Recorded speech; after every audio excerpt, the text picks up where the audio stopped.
All right. Good morning, wherever you're joining from. Good morning once again. It's good to have you here. Thank you for joining in. This is a webinar, Health and Safety Community webinar from the Association of Facility Management Practitioners of Nigeria. So it's a monthly webinar that we organize, that is organized by the association in order to equip not just the built environment professionals, but all professionals in the safety line in every industry, technicians, and even random people that just want to learn more. It's good, just like it's being said that it is when you are there that you stop learning. So we have to learn every day. We learn every day. So it's an opportunity to equip people with knowledge and give them more information that is rampant now, or new information that we need to incorporate into our day-to-day activities and even in our job. So the health and safety profession, the health and safety community of the Association of Facility Management Practitioners Nigeria is organizing this to equip our members, also members of the community on health and safety, environment and sustainability initiatives, information, and other informations, general information that can help us to improve our day-to-day activities. So I want to say a big thank you to the Association of Facility Management Practitioners of Nigeria. Thank you for this opportunity to learn on a monthly basis. We do not take this for granted. As the curator of this webinar, I'm also saying thank you for the opportunity and thank you for giving us this platform to be able to equip people with more knowledge. I'll be calling on. Okay, so let me just give a breakdown of the agenda of this meeting.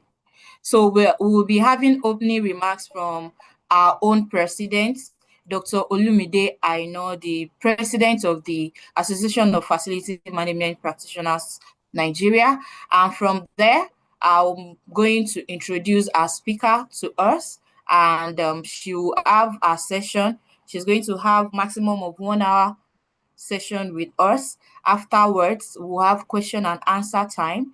And afterwards, we will talk about the association, how you can be a part of our community where you can learn and unlearn, relearn, and also even start your own business in the FM industry and broaden your knowledge in the FM space. So this is the agenda of today's meeting. So I'll be yielding to our own leader, Dr. Olumide Aino, to give the opening remarks. You are welcome, sir, Dr. Olumide Aino.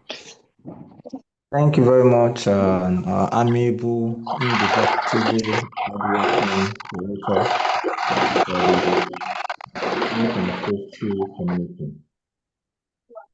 Thank you very much once again for having me here. I am very, very happy and elated to be honored to do the opening remark all the time when you have your webinar.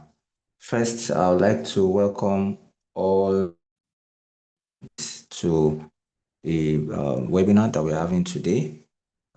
We're looking at ESG in action, how occupational health, hygiene, safety, and sustainability metrics define modern FM. So I believe our facilitator is well equipped and ready to, bless us. Let me use the word bless us, increase our knowledge, engage us, challenge our thought process so that we also can learn, unlearn, and relearn, about some of the things that we think we know in order to equip ourselves better and be well prepared for the challenges in the built environment. On behalf of our dear own Board of Trustees Chairman, Dr. Tunde Ayeye, the Board of Trustees member, the Registrar, Mr. Gideon, architect Ajayi, and architect Abimbola Ajayi, pastor ESV Stephen Olajagun, and the National Executive Council Deputy President Ajay Zainab Saleh, and all the National Executive Council members. We say welcome again. This is AFMPN, Association of Facilities Management Practitioners, Nigeria. We are the only recognized facility management association in Nigeria, local association in Nigeria. I love to always tell the history that all professionals came together many years ago, over 11 years ago, to form this association. So this is the only legitimate facility management association in Nigeria. We have AFMPN Academy, where we've started our certification programs, which is sacrosanct, statutory, and basic for us to do. That is one of the key reasons why an association needs to be formed in order to promote professionalism, increase knowledge, engage with stakeholders, and make life better. Our conference is coming up in Abeokuta of September 18 to 19. The Rock City. I want all of you to take advantage of it. If you are not a member yet, it's an opportunity for you to join us to be a professional. You might say, oh, I'm not a facility manager. Why do I need to be a member of a facility management association? I want to also tell that I'm not a safety professional per se, but I joined ESPON many years ago. I did my HSC 1 to 3 in 2008. So many years ago. So I'm part of several professional bodies because as professional facility managers, we are jack of all trade, master of all. We know so many things because our competencies is derived in so many other professions. So it is expedient of us to be part of this association so that we can create that maintenance culture that will be part of us. Interesting things in the association. We have about 26 communities. One of the key community is the HSC community curated by our dear own Titilayo. And she's doing a wonderful job. God bless you, and God will continue to enrich you. We also have the FM Club, where we go to secondary schools. We have two main secondary schools now, Baptist Academy and Baptist Girls Academy, where we have established the Facility Management Club for many years. If you are interested, join us, be part of us. The world needs us. The best project to start in 30 years' time is now. If you want to see a finished product in 30 years' time, the best time to start is now. And don't be selfish. All this knowledge you're acquiring, transfer it to your colleagues, your technicians, your subordinates, engage them. And don't have that mentality that if I tell them now, they'll know what I know. Then that's foolishness. Because at the end of the day, you overwork yourself. One day, it's either you resign, you retire, or you get fired. You leave that space. So what will be your contribution? Will your contribution be you are holding information? Only you want to have solutions to the problem. Then that's foolishness. Because when you are not there, it will cause a lot of problems for you. You want to come there and show Superman that, oh, I'm the one that solved this problem. Without me, you'll not be able to solve that problem. That's an old age approach, which is not effective anymore.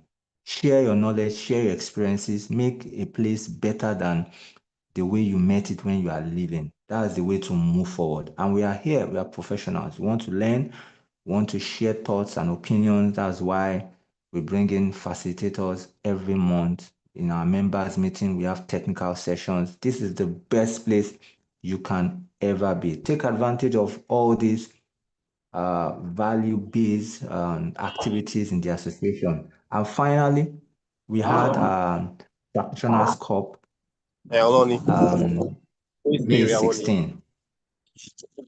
Sorry, can you please mute yourself if you're not talking?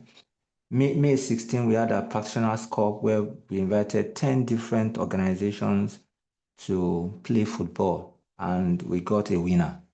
That might come up again prior to the conference. So we do balance our wheel of life. It's not just about work, work, work. It's not just about attending webinars. We also create time to recreate, to engage, to network, and to bond. So thank you once again for sparing your time out of your busy schedule to be part of this engagement today. Please be part of us. I'm sure the attendance link will be sent again. Every of our webinars do come with a certificate of attendance, which also has CPD points. Our CPD points are connected to membership growth, are connected to professional development. So enjoy yourself. We are very big enough to accommodate you, and we are very small to also know you and engage you. Thank you once again, our facilitator. Madam, God bless you. We really appreciate this kind of training. Webinar is one that you pay for, but we are very grateful. I was looking at your profile, and I was just saying, wow, wow, wow, wow, as if I was blowing siren to show that you've seen it all. You've been to all hands of the earth, and I'll be glad to also learn from one or two things from you today before I join another meeting. God bless you so much. Thank you, Madam Titi. Thank you so much, sir. Thank you for always being there for us and encouraging us to keep learning and developing ourselves. We appreciate your leadership. Thank you for leading by example. Every of our webinar, no matter how, is presently facilitating training today. And even when we were doing the association the World Cup or partnership cup, he was present. He excused himself, looked for a space, and joined in. He has always been there. Thank you always, sir. Thank you for your leadership, and thank you for always encouraging us. We appreciate you, and God will bless you. So we'll go straight to welcoming our facilitator. Um, but before that, let's start welcoming her in the chat box. If I don't see the room buzzing, I will not read her profile and I'm not going to yield to her. Then I also encourage us to engage others to join in early.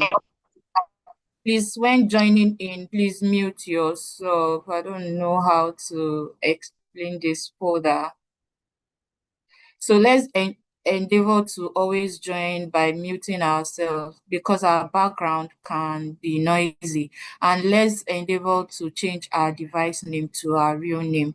I've not started seeing the room buzzing. I want you to use your emojis. I want to see the love, the hearts, the thumbs up in the chat box.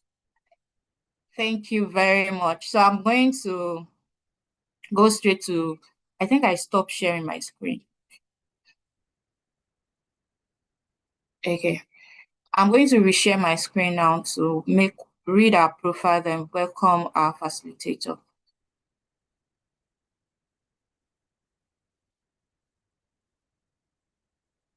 Just a minute, please.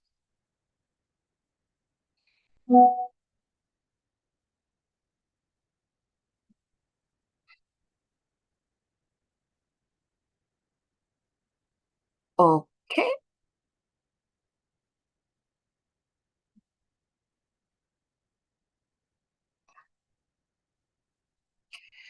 Please confirm you can see the screen.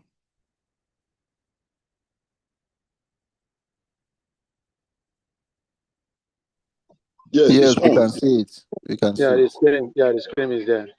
Yeah, all right. Thank you. So today our facilitator is Madam Cynthia Obianuju Ozobu. So I'm going to be reading her profile. She's a professional occupational hygienist, and she has made wave in the industry. Cynthia Obianuju Ozobo, she is a chartered fellow of Institute of Occupational Safety and Health. That's, we call it IOSH. She's also a fellow of IRSM, a chartered member of IH. She's an occupational health and safety and industrial hygiene leader with 13 years of experience across occupational health, safety management, industrial hygiene, ISO 9001, 14001, 45001 implementation and auditing, OHS data analysis and visualization, and safety financial modeling. She's a certified industrial hygienist and a board director of the board of Global EHS Credential USA. Cynthia has also served on she's going to explain that for us. National Accreditation Recognition Committee, where she evaluates accreditation and re-accreditation of occupational hygiene professional bodies worldwide. She currently leads occupational health and industrial hygiene at Dangote Sugar Refinery PLC and is recognized for advancing evidence-based practice, professional standards, and scientific rigor within the global occupational hygiene community. It can go on and on, but she wants us to stop here. So make welcome our facilitator of today, Madam Cynthia Obianuju Ozobu. Right. I'm yielding to you, Ma. Yeah, good morning, good afternoon, and good evening.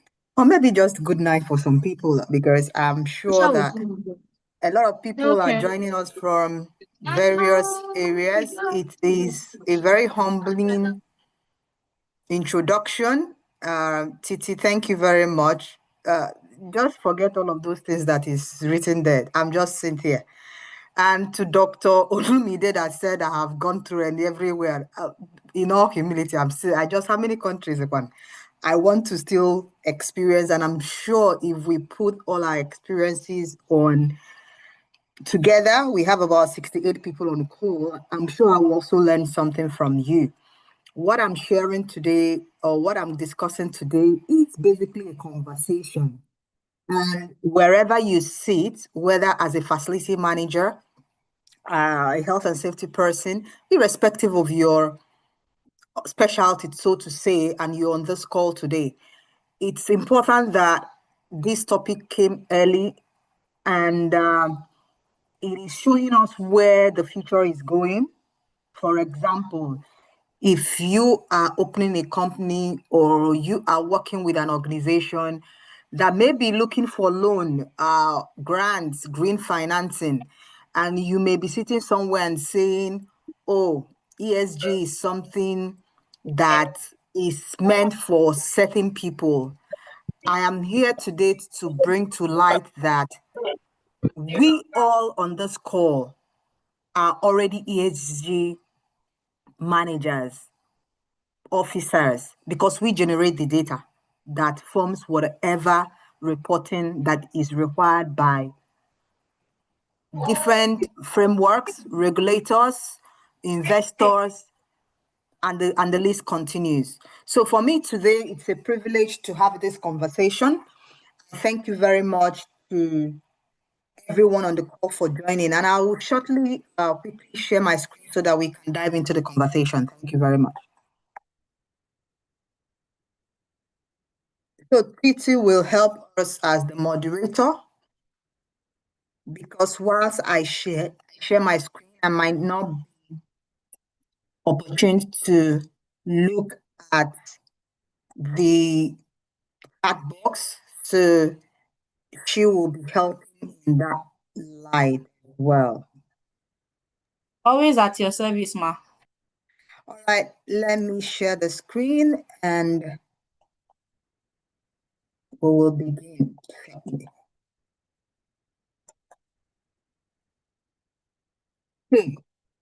Again, good morning. My name is Cynthia Obianuju Ozobu. And for the next 45 minutes to 50 minutes, I'm going to be taking you all through something that I believe is changing the profession, our profession. And it's about the ESG in action, how occupational hygiene, safety, and sustainability metrics define modern facility management. Before we begin, again, I want to say thank you to the Leadership Association of Facilities Management Practitioners, Nigeria, for hosting this section and allowing me to come onto your platform. I also want to recognize the HSC professionals and colleagues from all industries, oil and gas, banking, telecom, manufacturing, and the list continues. You are all welcome to this section. A little bit of housekeeping for me. This 45 to 50 minutes, we will have 4 short live polls. The will help us on that. And I plan it to be in the 10 minutes, 20, 30, and 45 minutes max. So please participate because basically it's going to help me to read the room and help me tailor down the depth as we go through the conversation. So drop your questions. The chat box, use it as much as you can. This is our section agenda, and this is what I intend to achieve in the next 45 to 50 minutes. We'll start with a story. And for me, this is a real life story that is basically, I'm bringing it up here for teaching purposes so that we will begin to relate or get in tune with why we are here. The real name of the company have been redacted. So, but the details, the events, the metrics that you're going to hear from this story are all real, including consequences. So it's 7:42 a.m. in the morning, Victoria Island, Lagos, Grade A office tower, where a facility manager works, and he walks into the office in the morning at 7:42 a.m. And within 40 minutes of resuming work, he had 3 tenants complain about headache, fatigue, burning eyes. By noon, has traced it to a refrigerant tank which was leaking in the chiller plant. But because of business of same day, 3 things have happened to the organization. And he did not in any way remotely anticipate that he will be faced with this when he came in the morning. What are those 3 things? Environmentally, 4.2 million scope 1 emission event has happened. Just one refrigerant of R410A, which is a known agent for global warming potential. It's leaked. That is equivalent to about 38 tons of carbon monoxide. Socially, 11 occupants reported symptoms. 1 ambulance call out. The story actually went initially on the company WhatsApp group and then traded socially in the social media. Governance. A NESRA notice arrived the next morning to the organization. 3 tenants revoked their break clauses, which was totaling about 180 million. 1 refrigerant leak. All 3 ESG pillars hit on the same day.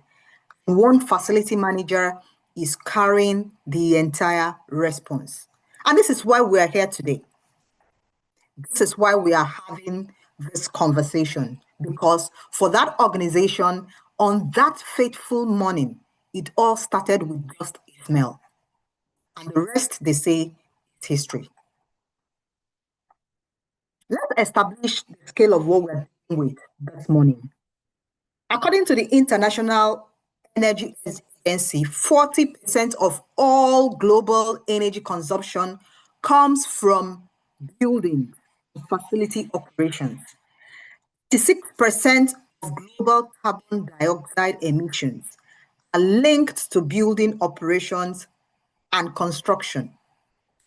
Globally, more than $10 trillion of assets under management are now ESG linked.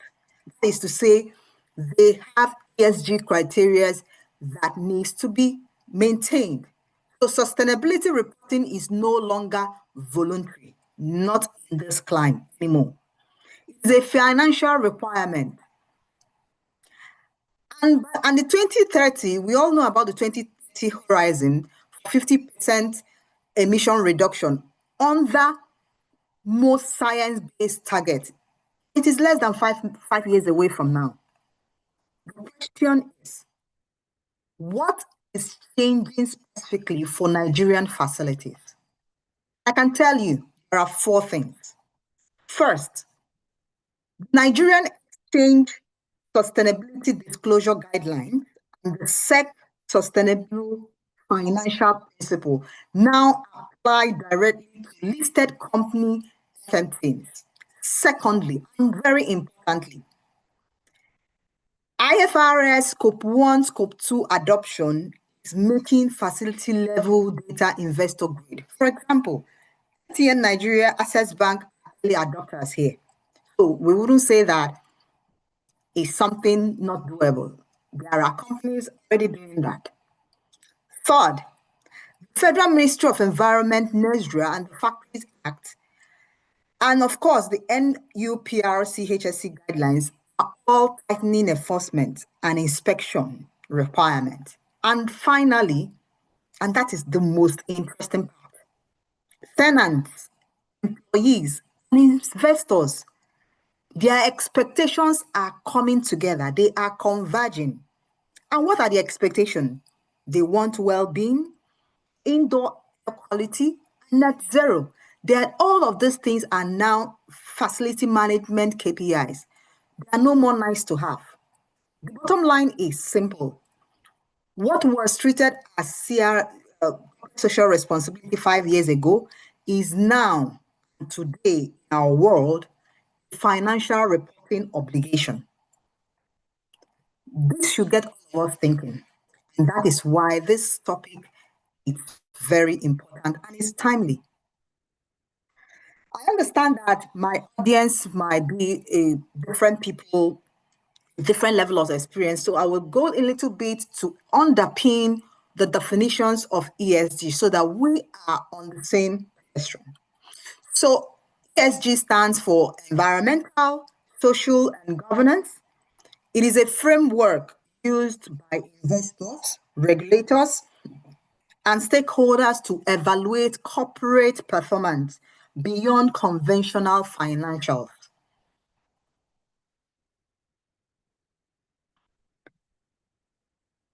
When the environmental pillar, what does it cover? It is looking at the company's impact on the planet. This is where we look at energy uses, emissions, water, waste, climate resilience, prevention. These are all the things we look at in the what? In the environmental pillar. So inside a facility, there is energy usage. So there we are looking at energy intensity, we are looking at refrigerant leaks, we are looking at water consumption, we are looking at waste diversion, and the list goes on. Let's look at the social pillar. This pillar covers companies' relationships with its people and the community where they operate. It is talking about the worker health and safety. It is looking at the occupational hygiene, community impact, diversity, and well-being. So as facility managers on this call, this is where your occupational hygiene programs, things like indoor air quality, economics, safety culture, this is where it all sits. And finally, the governance pillar. This deals with the internal processes and ethics, where you look at compliance issues, disclosure, risk management, board oversight. So for facility management, this shows up as our ISO management systems, as our audit rates, audit closure rates, contractor management, reporting frameworks. Here is one thing that is very crucial and important. You see these 3 pillars, they are all interconnected. Just like the story I gave when I was beginning, a single incident, bringing all the 3 pillars together. A single refrigerant leak is an environmental event. It's pointing to Scope 1 emission. A social event, worker exposure, tenant exposure complaints about their well-being, and a governance event, failed inspect or disclosure by NESDRA giving them notices. treat these three pillars as a one system, not as a three entities. That is one of the conversations we need to understand today. And we will go further in subsequently to see how operationally this thing looks like today's basis of a facility management function. So this slide is the strategic foundation for today's webinar. Let's look at it very carefully. Across the top, we have the three ESG pillars. We have the environmental, social, and the governance, just by my left-hand side. Below the three rows shows the strategic goal. And then this is followed by the facility management lever and the metrics that the facility manager actually owns. For the environmental pillar, strategic goal is to what? Target net zero and circularity. For the FMV lever, what is he doing? He's focusing on what? The energy, the HVAC system, the water, the waste, and the refrigerants. For instance, metrics that the facility manager owns, you could see that they are what? Measured in either kilowatts per hour, per square meter, kilograms for the carbon monoxide, the cubic meter. It goes on. Let's look at the social pillar. Here is the strategic goal is worker and occupant well-being. What the FM is to do is to look at OH programs, carry out your indoor air quality, ergonomics, and the list goes on. What are the metrics that you need to own? We are going to talk more about the TRIR, the LTIFR. I will explain all the meaning in the subsequent slide, but these are the metrics that help us to monitor both the OH and of course the safety programs that we do, the OELs and the PEL compliance, and the list goes on. And finally, the governance pillar. Strategic goal here is basically compliance, disclosures. What the FM has to do is, your ISO 41001, which is the facility management system, which is your kind of your umbrella in your industry, the permits to works, the audit, the contractor. The metrics that you own there is percentage of audit closure, to work compliance, GRI 403 disclosures, and the list goes on.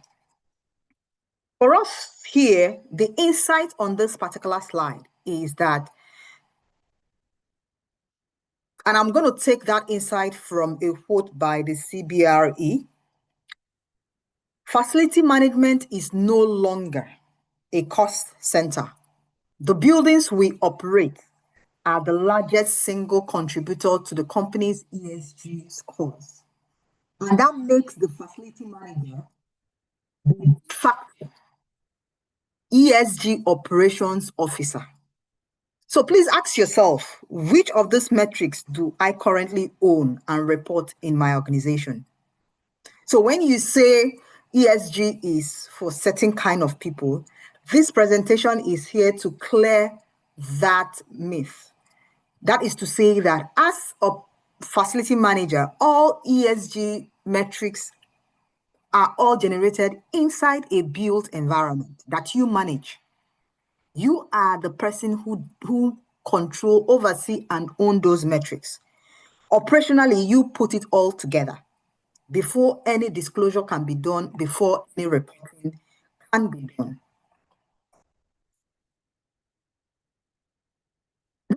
Look at what is really happening in real life. The truth of the matter is that your job description has been expanded. Whether or not the version on paper reflects it or not, the truth is that your job description has been expanded. Let me walk you through 6 areas where your mandate has grown into. Either with you knowing or you not knowing that entirely. The first one, asset and energy. So you now own energy use intensity tracking. It is the EUI tracking. You now own the HVAC system optimization, retrofits, renewable integrations, and peak demand control. Occupational hygiene. You now own exposure monitoring, chemical noise monitoring, industrial indoor air quality monitoring, and the list continues. You also own to oversee that controls are implemented based on the hierarchy of controls. And of course, you see to the coordination of medical surveillance when and where it is needed. Additionally, safety systems, you own a bit of that. You now also inclusive of your core facility, ISO facility management system, ISO 45001, which is the occupational health and safety management system, the permit to work, the workflow, incident reporting, contractor HSC qualification, and the list go. You now sit around that. When it comes to compliance and reporting, you own the Federal Ministry of Environment and NESRA permits to see that the organization has that, the ISO 14001, which is the environmental management system, and the GRI, SASB, and IFRS scope 2 data collection. For us to also know, SASB has now been moved to the ISSB, International Sustainability Standard Board, which it now reflects right now. When it talks about workplace experience, you now own air quality, thermal comfort, lighting, in proper illumination in the organization, ergonomics, inclusive of the design and the well-being of workers. And finally, when it comes to supply chain and procurement, a part of your job has now been expanded into you ensuring green procurement, supplier, ESG, due diligence, embodied carbon, and local content. If three of these are new responsibilities, you are not alone. If you look at these 6 pillars, I have explained how your job has now been expanded. And of course, 3 of these responsibilities seem or sound new to you. You are not alone. You are exactly the audience this section was built for. So let's move into our first pool and let me fill the room and see how much in depth we need to dive into this conversation. So before we do that, I want to tell you an operating truth. The singular line I want you to work out, remembering at the end of this section. Approximately 70% of every ESG metrics your organization reports is produced inside a building you operate, you oversee, and you manage. So you are not just contributing to the ESG report, you are the ESG report. You are the ESG report. Let's move on to this first pool.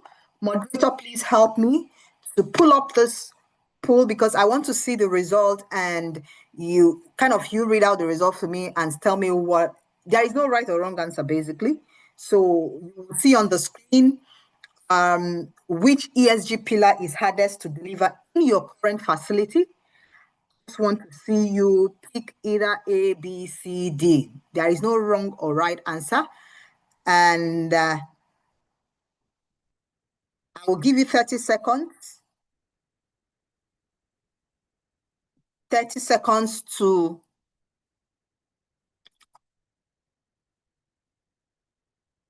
I am seeing the pool from my end.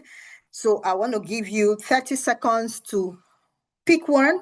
Let's see how we are 25 seconds down, 3 seconds to go, and we'll call it a wrap.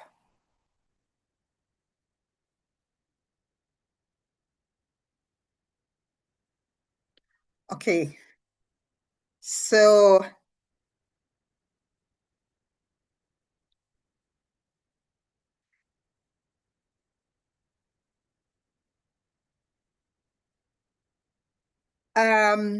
we had about 29 people participate in this pool, right?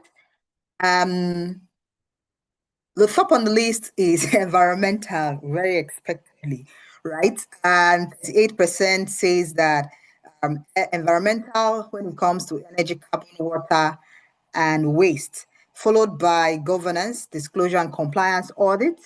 And then we have 21%, very, very interesting that they deal with the 3 of them before we look at a sentence that says, this is just about socials for them. Okay, so that way, perspective of what it is that is hardest for you.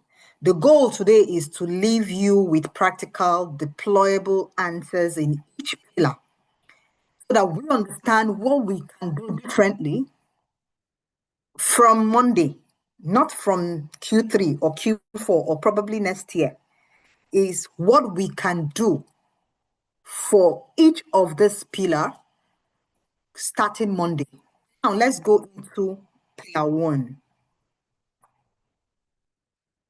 Pillar one, interestingly and not surprisingly, I will want to start with occupational hygiene because that's my baby, right? So apologies if I was a bit biased there, but again, that tells me where my heartbeat really lies, because I believe that even if the environment and everything, if the environment does not support the life of human beings, animals, and all of that, there won't be anything that we are talking about. There won't be anything we are reporting. That is not to say that there is a pillar that is higher or more important than the others, but it's just my bias, basically. If that's okay. So this is the technical heart of the social pillar.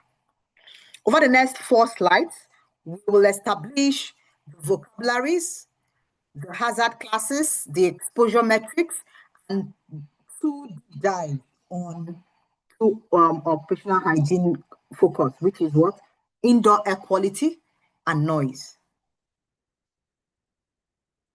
At the end of this part 1, you will be able to walk into any facility and ask the right 4 questions. What are we anticipating?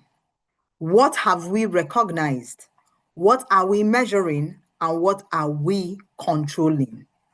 And if you're with me, let's go into the first pillar, which is occupational hygiene fundamentals. Occupational hygiene rests on the first step cycle. Sometimes we call it EREC, right? EREC, where the C is squared. So EREC means anticipate.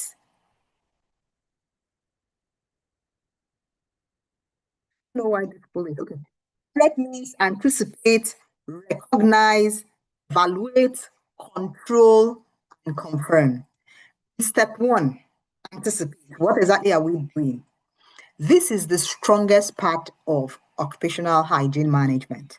You see, when you anticipate and recognize, you have dealt with the problem 70%, because you predict hazard from design changes, from new processes, from new chemical introduction, from new equipment. For example, in your facility, you are commissioning a new diesel generator.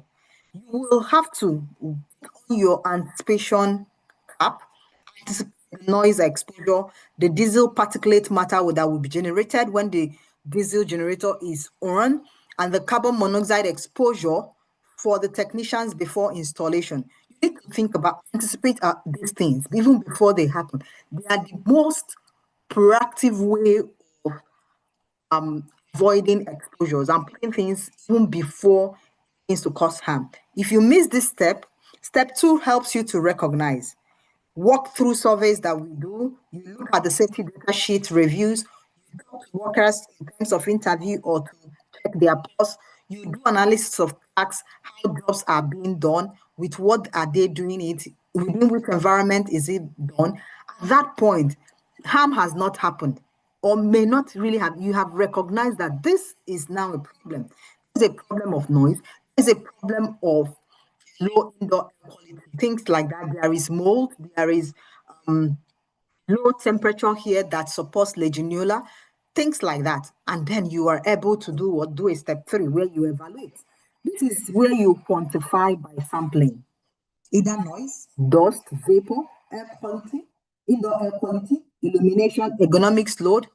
And in step 4, you are controlling. That's where you apply your control, not just running to the PPE, but applying a hierarchy of control that will be sufficient and efficient, eliminate what is first becomes our first call. Can we eliminate this?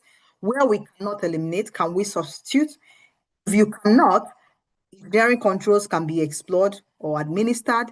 Administrative controls can be looked into before you even look at the last line of defense, which is the PP. So it shouldn't be actually the first. Then final but not the least is confirmed.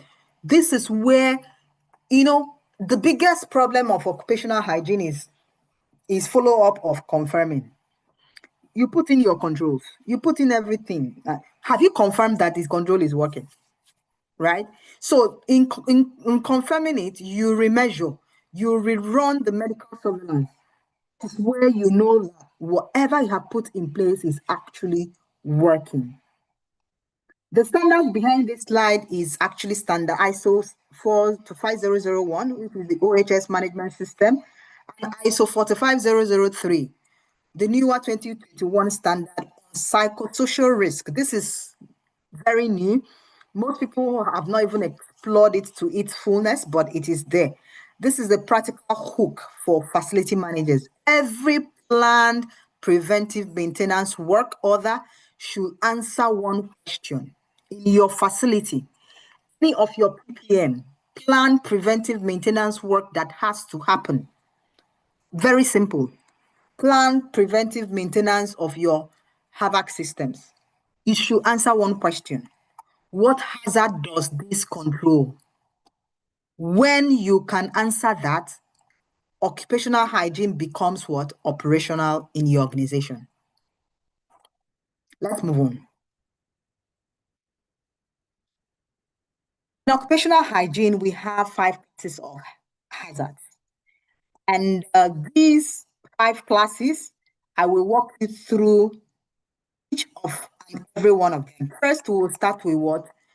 Chemical hazards. We look at dust, fumes, vapor, solvents, refrigerants, cleaning agents. The key metrics here is occupational exposure limit, what we call the OEL, or the permissible exposure limit, which we call the legal limit of exposure. We also have metrics like time-weighted average, which looks at what are the numbers over an 8-hour period. And we also importantly look at the short-term exposure limit, which is what is the number within 15 minutes of what exposure. Physical hazards, we look at the noise, the vibration, the heat, the cold, the illumination, the non-ionizing radiation. The key metrics there is noise, we measure them in decibel, A-weighted. For heat, we measure them using the wet bulb globe temperature. The lux we actually measure is with the illumination, and the list goes on. Biological hazard.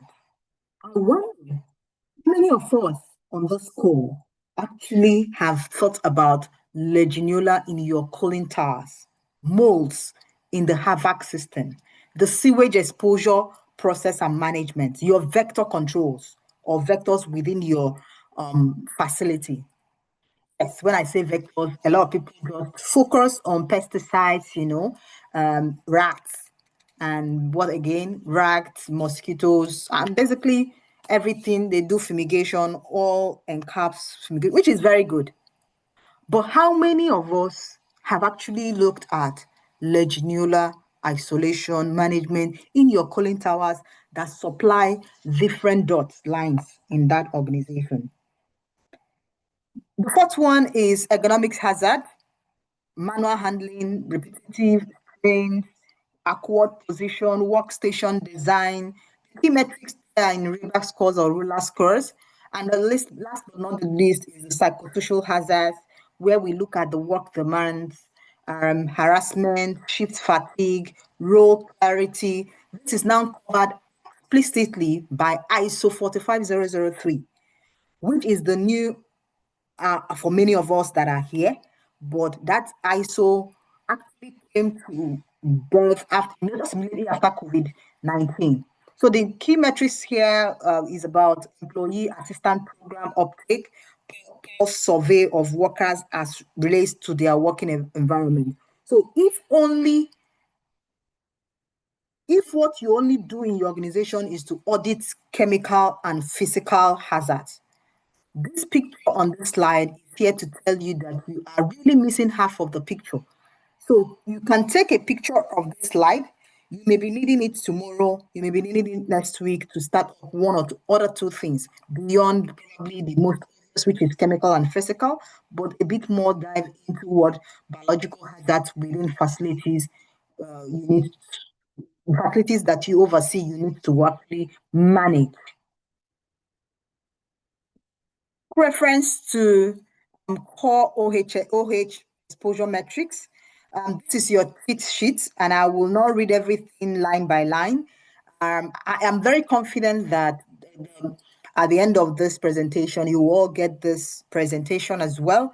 But it's important that I just mention a few. I've mentioned OEL and PEL, and I call them occupational exposure limit and permissible exposure limit. The only difference is that the PEL is regulatory bound, and they have different values for specific substances, as the case may be, while the OEL are defined by more stringent than the legal requirements, basically across the globe. Then the time-weighted average exposure for over 8 hours period. The short-term exposure limit is about nothing more than 15 minutes exposure. The rule of thumb here is that you should not exceed 3 times the time-weighted average. So what does that mean? If the time-weighted average for noise about 5 dBE, it shouldn't be 85, more than 85 dB, 85 times 3, and you only have to what? Expose that person just for 15 minutes alone with a 1 hour interval, but not more than 4 times in a day. So 85 times 3, the noise level there shouldn't be actually more than 255. And if you're going to expose that person there with all the controls, it shouldn't be more than 15 minutes. That's exactly how the rule of thumb for TEL goes. Let me talk about the indoor air quality because it's important. One, dioxide should remain below 1,000 parts per million. Ideally, 800, but nothing more than what? 1,000 ppm. So if carbon monoxide is oozing into the facility, unfortunately, you might not even know, right? Yeah. So are we monitoring it? What is it like? Let's look at the fine particulate matter that can come in from different areas within the organization, right, or within your facility into the indoor and affecting the indoor quality, air quality within where people actually stay. The rule of thumb there is it shouldn't be it should be less than 15 microgram per cubic meter. That is what is acceptable. Even WHO went a bit lower to ask for what? 5 microgram per cubic meter annually. So the question will be, are we measuring this? Do we have a record? If we are ESG de facto operators or officers, what data are we generating? And last but not the least, illumination. This actually goes very unrecognized as an issue, but according to the ISO 8995 standard, specific requirement that will know that this place is well lit, not more than exceeded illumination is having a lux reading within 300 to 500. The question is, do we have this data, or are we actually doing or operating and moving the facility management operation as the normal business? Comes to facility management, the highest on the OH metrics is the indoor air quality. This is the highest leverage metric for a facility manager, and that, let me tell you why it's important. A lot of you, just in that concluded pool, mentioned that you have an one of the challenges around environmental related implementations, right? Why is indoor air quality the highest? Focus when you look at it from the OH metrics, that's operational hygiene metrics. Remember the story we started with at the start of this presentation? It started with a smell, and it all moves into the what? into the facility. The Environmental Protection Agency reports that people spend 90% of their time indoors. And indoor pollutant concentrations are typically 2 to 5 times higher than outdoor levels. Research has also shown that cognitive performance declines measurably above 1,000 ppm of carbon dioxide. So look at the numbers across the top of my presentation. ASHRAE 62.1 sets 1,000 ppm for carbon dioxide. The well standards post 2.5 parts per million, particulate matter 2.5 value at what? 15 microgram per cubic meter. It is said to be that if you measure total volatile organic compounds indoor, it should actually be under 500 microgram per cubic meter. And lastly, relative humidity should be between 30 to 60%. Why must facility managers own this? That would be your question. Why must you own it? 4 reasons. Poor indoor air quality triggers exposure under general duty clause.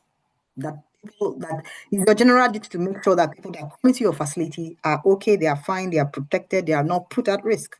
Secondly, cognitive performance falls above 1,000 ppm of carbon dioxide. Indoor air quality data fits the GRI 4036. Also fits the IFRS Scope 1 disclosure. And of course, WELL and BREEAM. I will explain all of these certifications when we go into the subsequent slides. And it is one of the cheapest inventions a facility can make. It is the cheapest. Is one of the cheapest we can do. So what are the practical controls set for any building? What can we do? That's the question. Very simple. We said it's the cheapest. Very simple.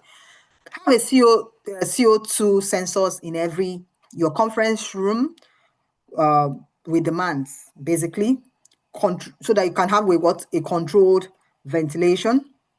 You put a high filtration, we know it as the MERV13, is high filtration filters that helps to purify the air and make sure that quarterly it is replaced. Think about a Legionnaire program for your cooling towers with monthly cultures, or quarterly work with a handheld total VOCs and particulate matter 2.5. Know what the concentration is. And finally, a monthly indoor quality scorecard. Publish it to the tenants. Let them know what you're doing, what their feeling of that environment looks like. None of these things I've put about now is expensive. But what auditable is still under quick wins. The question is, are we doing this?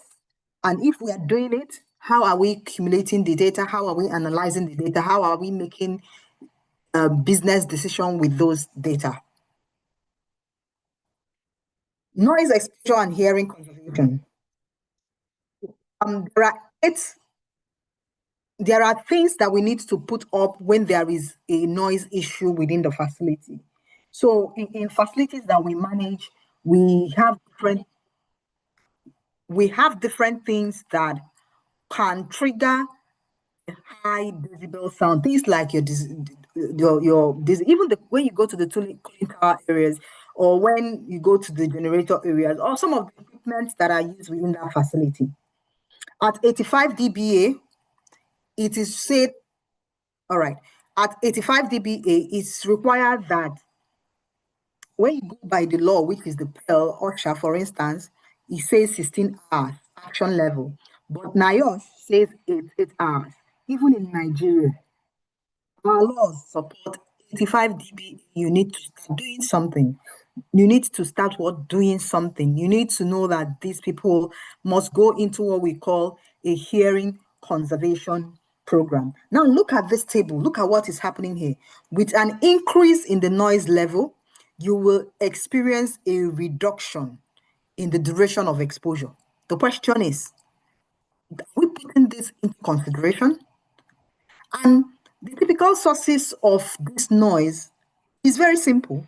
Some of us in our facilities that we manage, we have mowers and they use lawnmower, and that can generate up to 90 decibel. What are you doing to that worker, to protect that individual? Right? These are questions we need to start asking ourselves. The common mistake is to set up a hearing conservation program at the legal limit, which is the PEL at 90. That is wrong. The trigger is the action level, and action level is 85. Once you cross that threshold, you must have 6 things become mandatory for those workers. 1, you must have a annual noise monitoring, a baseline and annual audiometric testing. I said baseline followed by annual audiometric testing. What's the difference? A baseline tells you where the hearing is, and then annually you compare it with what? The baseline. A hearing protection with adequate noise reduction rating, and double protection when it is above what? 100 decibel. Worker training, engineering controls being explored, and of course, records being kept for the duration of employment. So we need to consider engineering controls. It could be like just enclosing that the generator, putting silencers there. They can reduce significantly the decibel. As against just saying, "Oh, guys, just go and wear a hearing protection device." So let's explore control hierarchy. Look at how can we engineer this problem out. We have successfully completed part 1, and part 2, we'll look at the second metric, which is the safety metrics. Now, we are stepping into the metrics language that the chief financial officers, the board, the regulators actually understand. So in this section, I will debunk the most common myth in safety reporting, where people think that lagging indicators alone are enough. See what it says.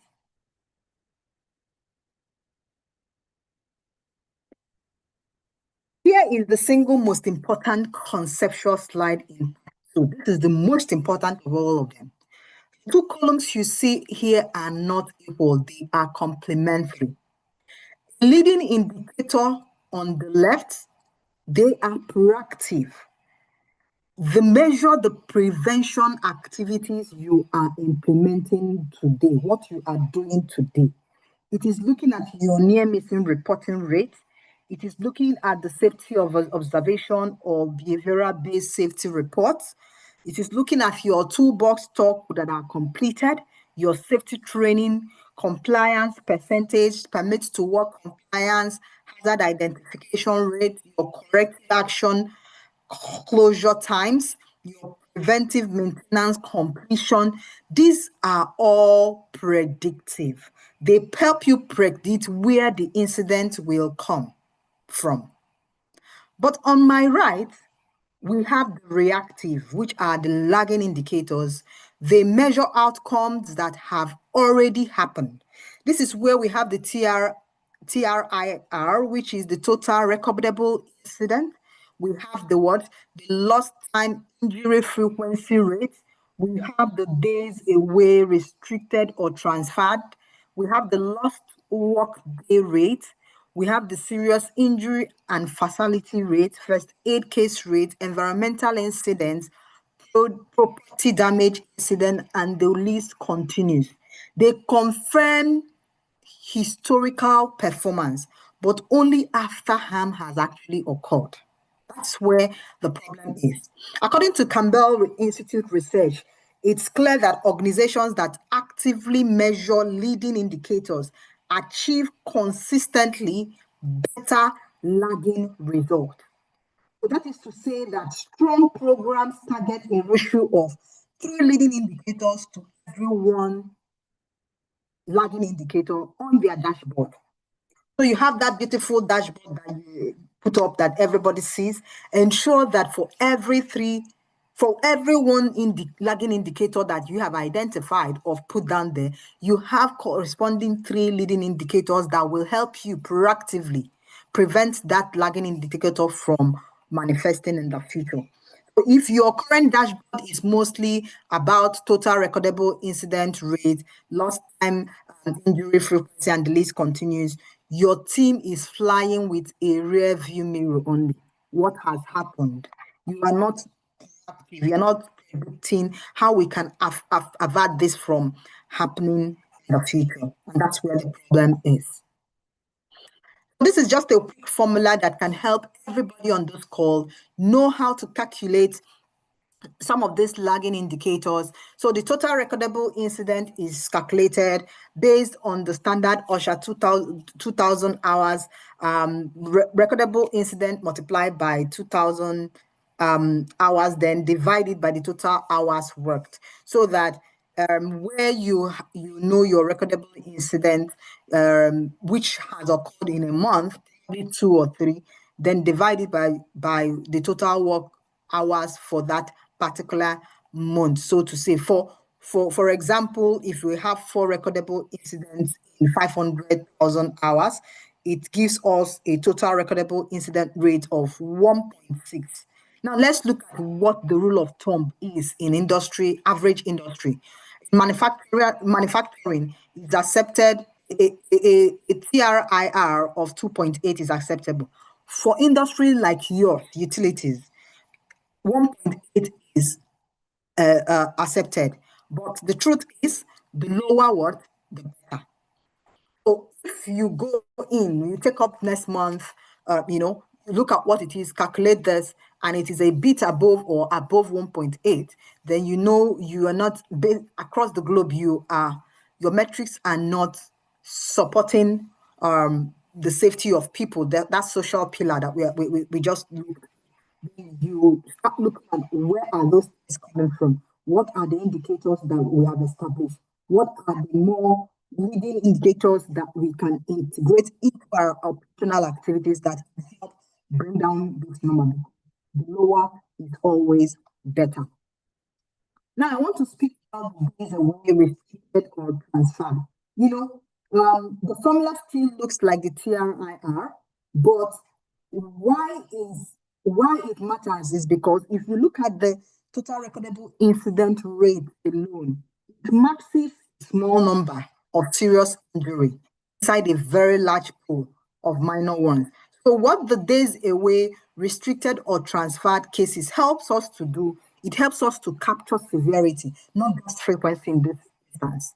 What is the severity? Even if it is only one recordable incident that you have. You can agree with me that you can have one incident, right? But the impact, the severity overbounds, is overwhelming, even as for workers and even for the organization. This helps us to put everything in its perspectives.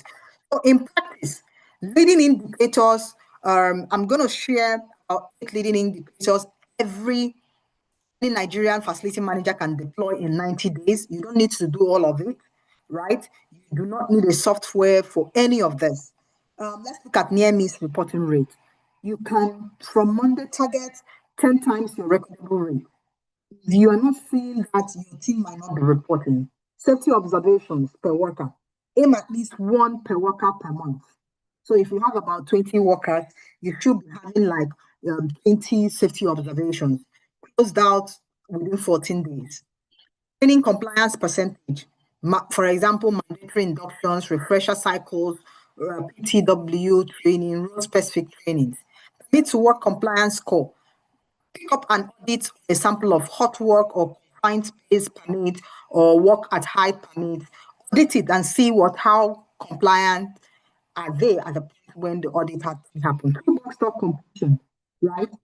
Industry data has shown that daily toolbox stock correlates with around 81% lower TRIR.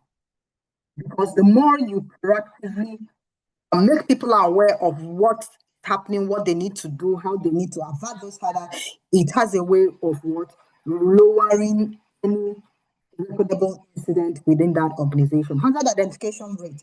Hazards raised 1,000 hours worked. So look at how hazards have been raised and how it's working within the organization. The second but not the last, you look at the corrective action closure. Now you have raised those things.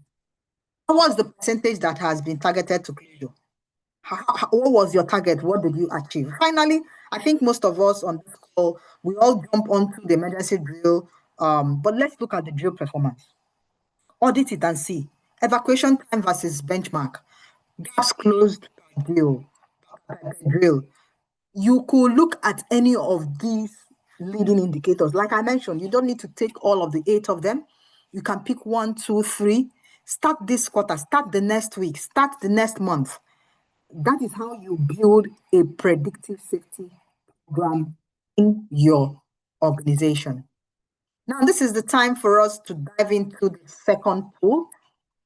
The second pool question, moderator, please help us. The question, again, there is no right or wrong answer to this. Which safety indicator does your organization currently track best? Track best is the focus. Is it the TRIR, the lost time injury frequency rate, that, or is it the near missing reporting rate? Is it the permit to work compliance? We don't track this systematically yet. Let's see what it is. Let me have a feel of what it is. Please, moderator, launch the pool and let's see. And I hope I will get more people participate on this pool question so that we can see what is happening, what are people doing in the organization. Moderator, please. I can't see the pool from my end yet.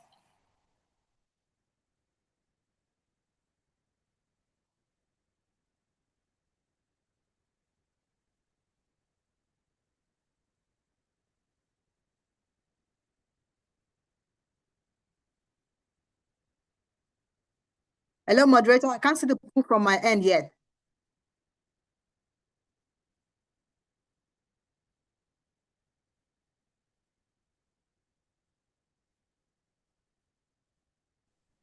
Please, I didn't get that. We need to launch the second pool. I can't see the pool from my end yet.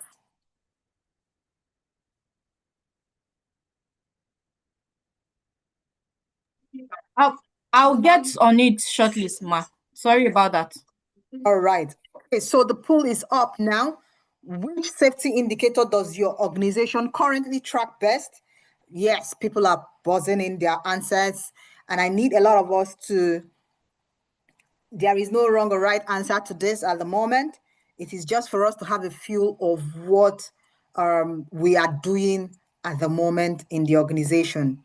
And I have the next couple of seconds and we'll end the pool. We have a couple of seconds and we'll end the poll.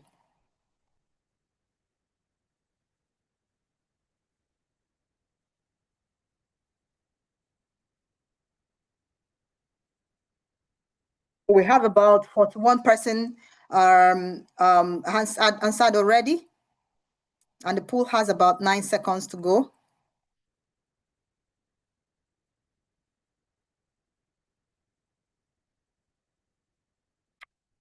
Okay. So most of you actually said that what you're doing now is more of near miss reporting rate, which is very good, brilliant. I'm happy that just a little number are focusing only on the lagging. What I would say to those group of people is at least add 2 leading indicators in the next 30 days. So if very few of you, 7, actually said that we don't track this systematically, now you know a little bit better. You need to just hit up once. You just want to one lagging indicator, 3 leading indicators. Start it up like that and see how it comes out. I'm happy that most of you sit around near miss reporting and to work compliance, and that's very good. I'll encourage you to continue with that and add more leading indicators as the day goes by. And now we are going into the 3 of this presentation, which is what we have talked about. We have had the social pillar, where we talked about the OH metrics and the safety metrics. Now we are moving into the environmental pillar, where we are going to look at the energy, carbon, water, waste, well-being. These are KPIs that drive both your ESG disclosure and your operating budget. So the 3 slides will be on the metrics, 2 on the standards, and 1 on the Nigerian regulations. And let's go into the conversation, because I also reckon that the first poll showed us that a lot of you were finding how to implement the environmental pillar, which is the energy, carbon, water, waste, well-being, into operational day-to-day activities. Let's see what we face. Now, these are the 5 operational pillars of sustainable facility management. Please memorize them. Be in tune with them, find comfort with them, because in any facility space, you have energy that is being utilized there, which will generate carbon in different ways. And of course, water is being utilized. Waste is excessively being generated, right? So it's important that you look at these 5 core sustainability metrics, make notes and make mental notes of the units of those metrics, how they come in or how they are being measured. The pillar 1 is energy. Tracks the energy use intensity in kilowatt per hour square meter. The kilowatt per ton for HVAC chillers, and the demand in kilowatts. The pillar 2 is carbon. It tracks kilograms in CO2 per square meter. And it actually gives information into your total scope 1 plus scope 2 emissions. The third is your water, which is measured in cubic meters per person, and of course the leak rate per month. The fourth is your waste diverted from landfills, kilograms per square meter. And the last is not but least is the well-being, which speaks around what we actually kind of mentioned in the OH, where we talk about your indoor air quality, your lux level, occupant satisfaction. The rule of thumb is the benchmark particular Nigerian commercial building is that energy intensity is usually between 200 to 280 kilowatt per hour per square meter per year. And certified buildings target 20% reduction on baseline, 20% reduction on 200 to 220 to 80. EDGE, I will explain, is a certification driven by the IFC. I will explain it in subsequence in the part 3, where we talk about governance and frameworks for sustainability reporting. Water intensity is between 0.8 and 1.5 cubic meter per person per month. So why I'm giving you all of this information is that these are what the baselines are for typical Nigerian building utilization. The question is, do you have a means where you begin to collate information about your water utilization, energy utilization, both your purchased and that's purchased, which is what scope 2, and diesel utilization, which is scope 1, right? So let's continue on some of the conversations. Waste diversion, the rule of thumb is 50 to 70% is achievable with separation at source. In your organizations, do you do waste segregation? Do we explore digitization of paper to reduce paper waste generation? These are the questions that we need to ask ourselves internally. And carbon intensity of 25 to 30 kilograms for CO2 cubic square meter per year is the 2030 ambition for commercial real estate in Africa. That is our ambition. Whether we are going to get it depends on how the two of us, yourself and myself, and all professionals come together to begin to see ways we can practically and operationally implement these initiatives to reduce that. So as a simple task, not to call out anything, but as a simple task for everybody on this call, if you do not, as you are listening to me today, do not know your building's EUI as at today. We said that what EUI is basically what is known to be energy use intensity. If you do not know your EUI as at today, that is your single most urgent baseline action starting from Monday. If you want to, for some of us that said that implementing the environmental pillar is a challenge, if you do not know your energy use intensity, start by Monday. That is your single most urgent baseline action you need to solve. Know the energy use intensity of your building. What are the sources of energy utilization, purchased energy versus plus your diesel or fuel, as the case may be, energy in your facility.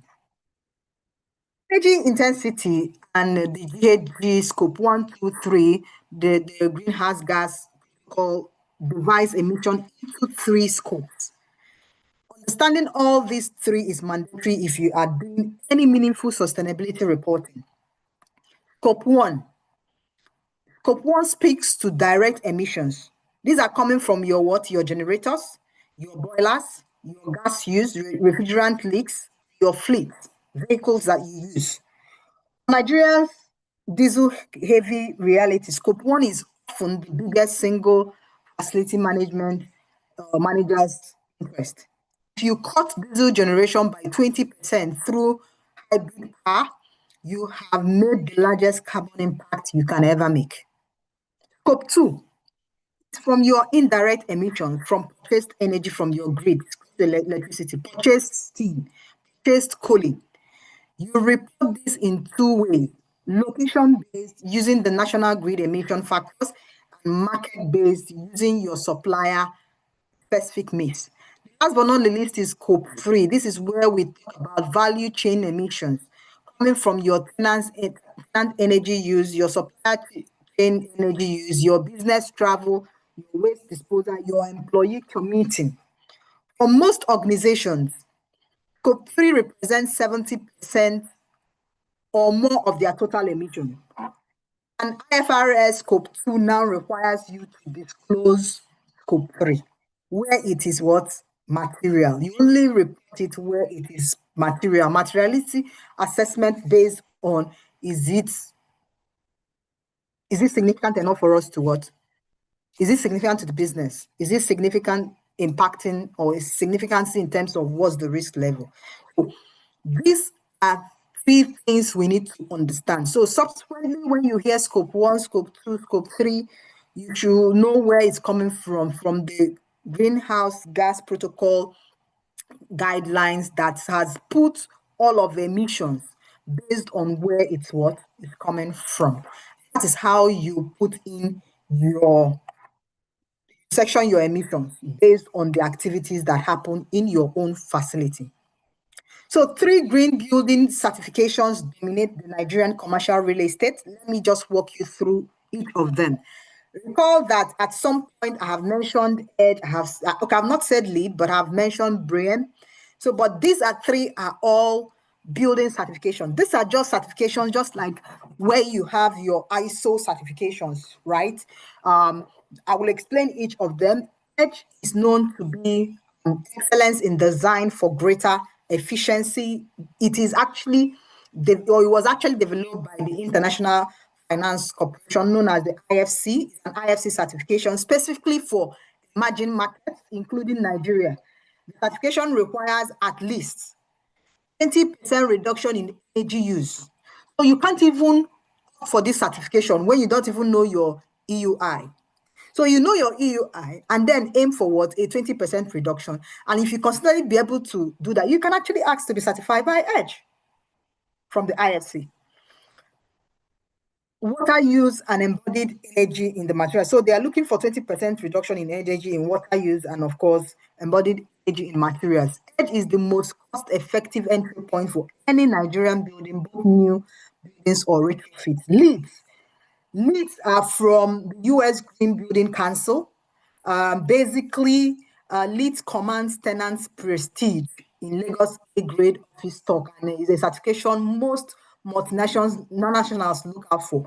So when you cannot get for it, you guys, I mean, we can start with Edge. But these are all platinum certifications that if your business is going to the space of multinational, you should be able to up your game.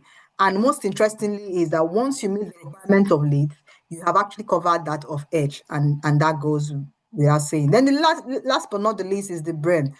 This is known as Building Research Establishment Environmental Assessment Method. It's an European certification. It is strong in their climb. So if you want portfolios reporting that flows directly into your investors' disclosure, BRIM might be the certification of choice here. But according to research, it is known that none of these three perfectly fit the Nigerian context. Barriers include high upfront costs, lack of trained professionals. So we have issues around limited government incentives. All three drive measurable improvements in energy, in water, and in waste. Pick the certification whose audit cycle matches your reporting cycle and begin to explore that. Now, my advice will be for some of us that mentioned that implementing this might be a problem around the environmental pillar.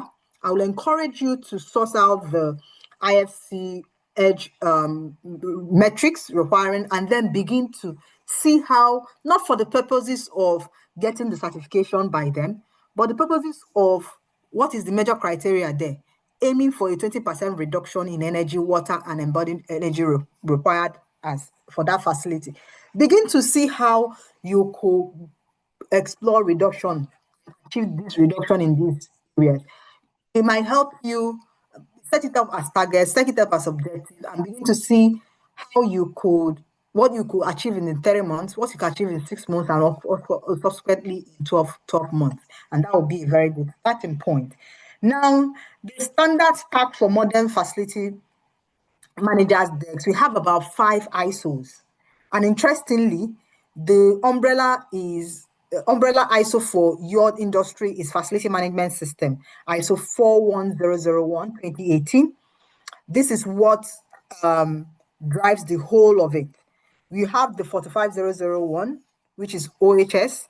You have the 45003, which is Psychological Health and Safety at Work.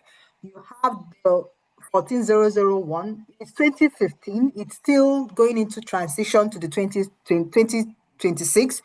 And of course, climate issues are very, very strongly out there. So, and again, you have the energy management system, which is 50001 2018. The truth of the practical recommendation for this standard stack for a facility manager is do not run these management systems as 5 separate audits, 5 separate systems. Build one integrated management system and IMS and certify against all of the 5 together. It's cheaper.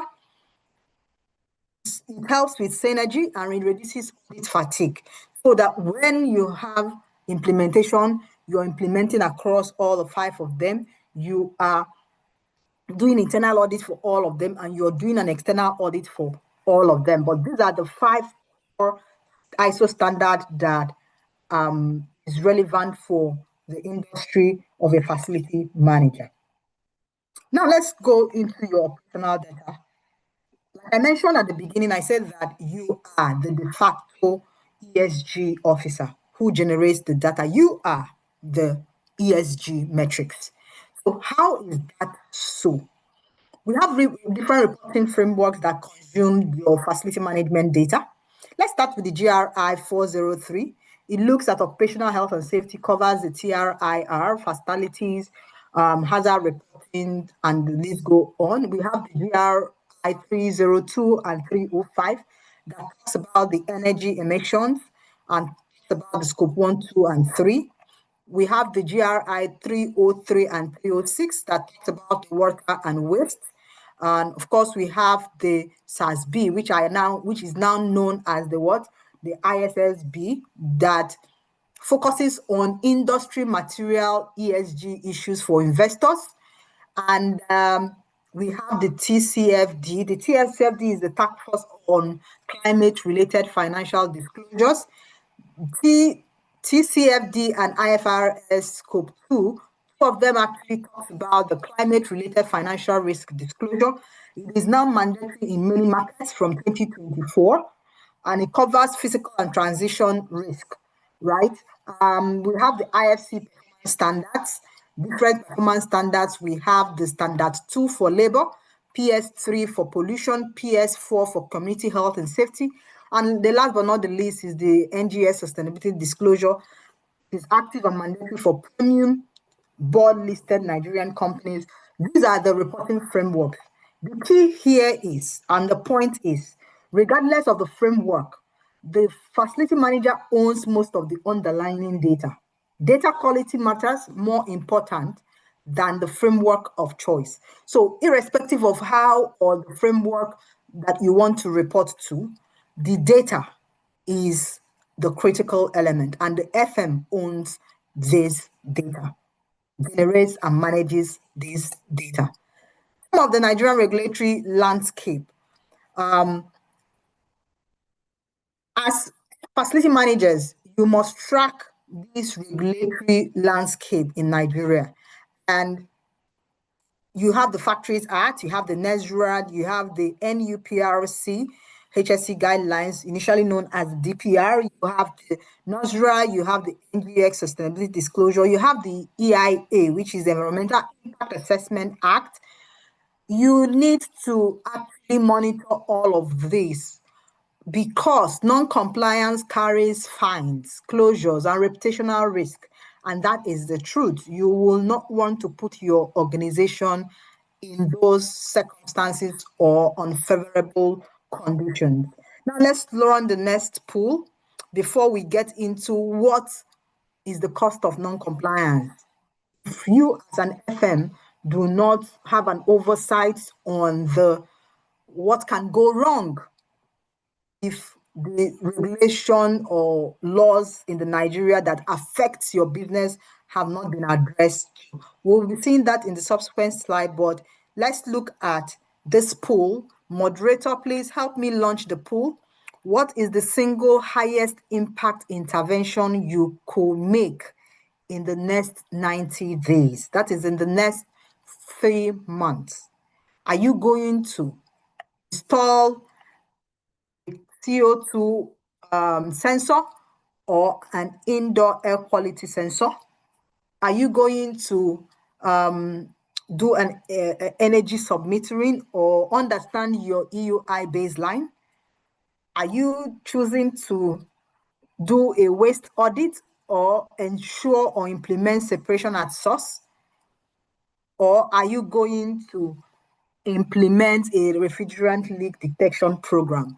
And you have 30 seconds to actually respond to this. We have about 82 people on call. Please respond. Let's see what you're thinking or what you think you can achieve in the next 3 months. 22 seconds gone. Let's see what people are committed to doing in the next 3 months. And this has nothing to do with budgeting, significant or CAPEX budget, basically.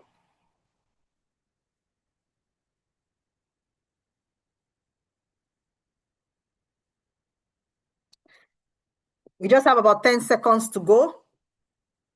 There is no right or wrong answer to this. No right or wrong answers to that. Okay, so we will be ending the poll at this moment. Okay.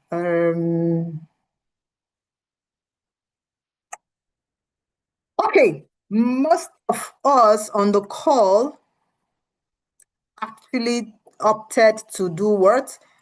To do a waste audit and ensure or implement separation at source. To be honest, this is not capital intensive, and I like the fact that some of our responses is actually on energy submetering and understanding your EUI baseline. And that is to tell us that you could see that, I mean, this is something we can do.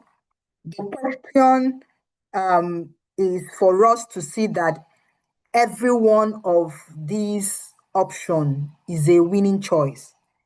They all self-fund you through an operating cost saving, and they all produce an ESG metrics you can report. Whoever volunteers, I will want to actually understand by you putting it in a chat box. I would love to hear in the chat which you picked and why. Which you picked and why. Anybody who can volunteer can drop that on the chat box to tell us which of this option did you commit to and why. Which of this do you commit to and why? So let's get on to the cost of what? The cost of non-compliance. This is one of the most important slides in the deck that we have here. You know why? It's because in my opening story, the facility manager works in, and then at the end of the day, a whole lot of costs because of non-compliance and gaps has slammed the organization. It is important because we need to know and show you what it looks like. You need to understand as an FM what it is if we do not comply to this what? The demands of the regulator. What are the actual levy when you get these things wrong? NESRA Act Section 27 talked about the discharge of any harmful substances to land, water, or air. You are billed 1 million naira plus 50,000 naira every day the violation continues, plus facility seal off remediation order, and that's where the picture gets sore when your facility is being sealed off. NESRA EIA section 62 talked about failure to file an EIA before operation. You will be slammed with 100 million naira plus 1 million naira per day cessation of operation. Factories Act. Please do not promise you will not laugh without me saying you what. That's what we say, right? Factories Act, the fine for failure to report a fatal or serious accident is still on the books at 1,000 naira and currently is under review. But pay attention to where the second column, that's where it's important. That's why I even put it on the slide. Criminal liability for the manager. So there is a personal liability issue there. Factory Act Section 87, failure to register a factory. I mean, this might be within, some people might be handling the facility managers of that factory. 100 naira fine plus arrears, but with a closure order. And that is where the real consequences is. NUPRC HSC Section 15, for people in oil and gas, some of us might be in that industry, operating without a HSC management plan, you'll be slammed $250,000 per breach, and your operating license is actually at risk. NOSRA Section 5, failure to report spill within 24 hours, you will be slammed minimum of $500,000 and a mandatory cleanup of the operator cost.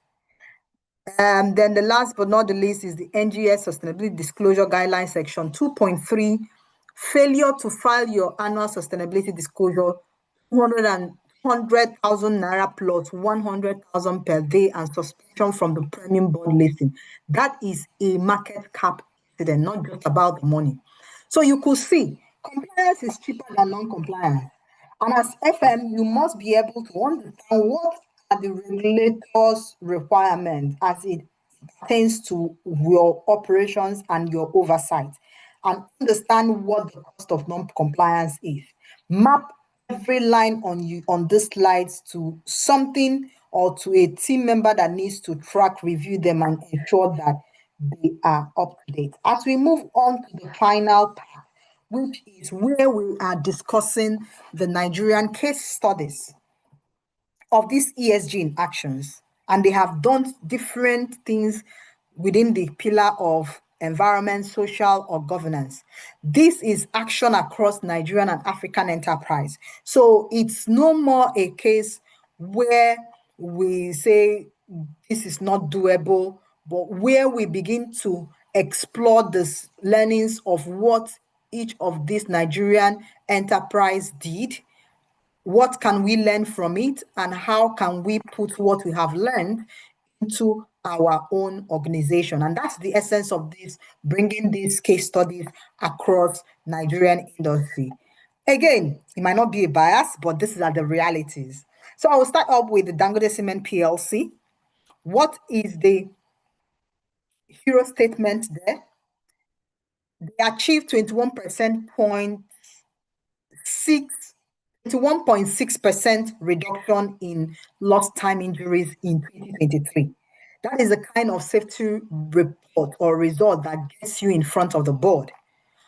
Look at their key metrics, what they achieved within that period. A 184% increase in co-processed waste used as alternative fuel during their Dance Secular Initiative. In Dangote Cement, they do what we call Dance Secular Initiatives, where they promote secularity, and that has actually helped in what? Increasing a co-processed waste. So where they put all those waste back into use. A 2.2% reduction in net scope 1 CO2 intensity. And interestingly, they moved with the CDP climate score upgrade from B- to B+. And finally, 2.36 million invested in CSR projects across African operations. There are 3 lessons for everybody on the call. The first lesson is on safety metrics with circular economy metrics. They reinforced each other. Both the safety metrics and the circular economy metrics reinforced themselves. The external CDP metrics actually helped put them before their counterparts. The truth is that any financial and sustainability data you are generating must actually go through the facts behind each sustainability reporting platform. So it is not just okay to just put the numbers, but anything you are reporting as FM, right? It must be facts that will go through the sustainability data and the reporting platform.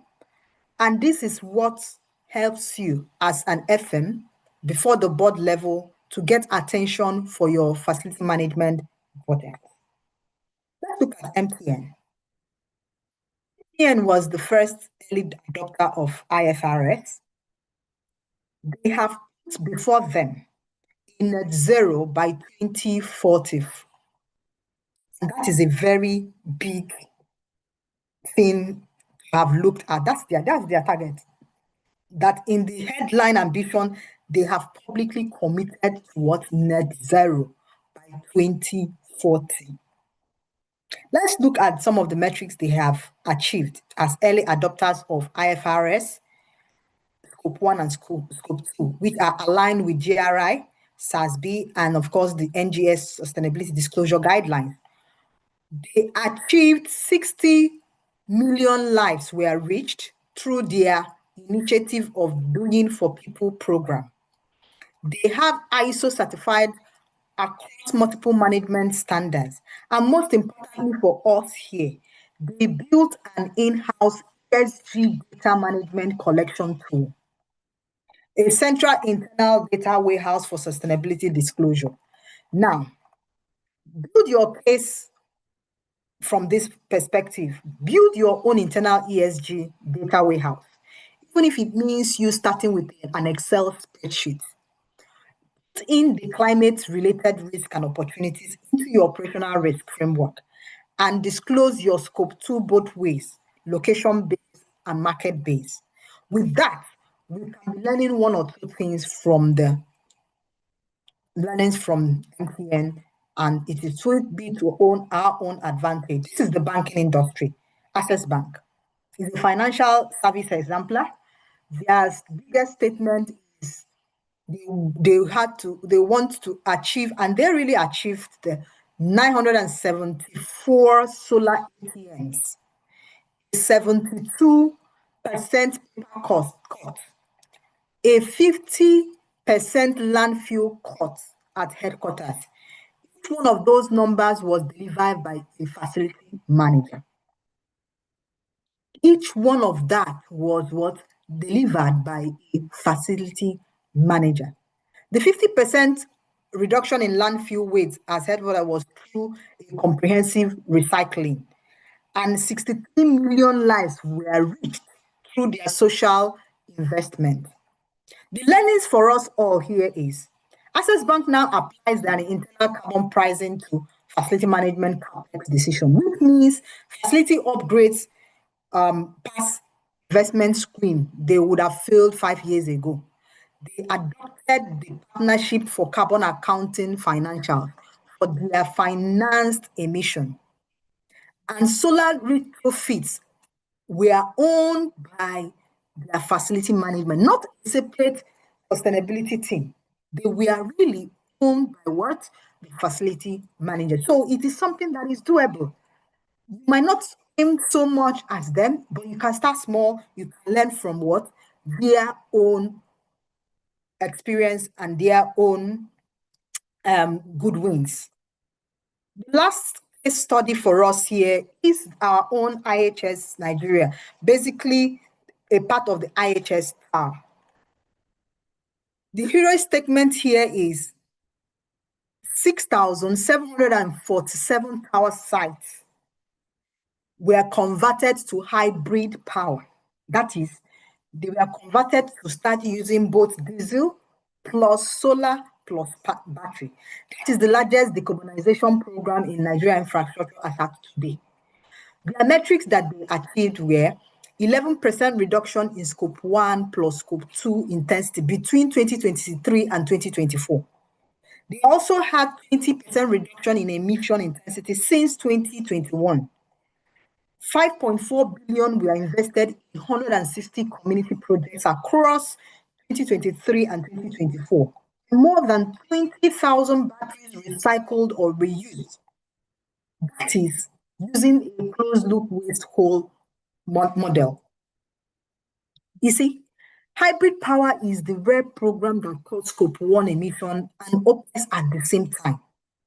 If we look at it critically, facility management assets, things like street light, boreholes, ICT hubs, that they deliver social pillar outcome to other people that benefited from them or communities that benefited from them. So you could see that some organizations within our own space are already implementing this at different levels, at different scope. The question is, as we listen on this call, what are we going to do? This is the last poll for the day. What is the singular biggest barrier in your organization to ESG FM progress?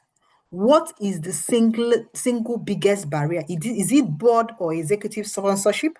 Is it budget or CapEx approval?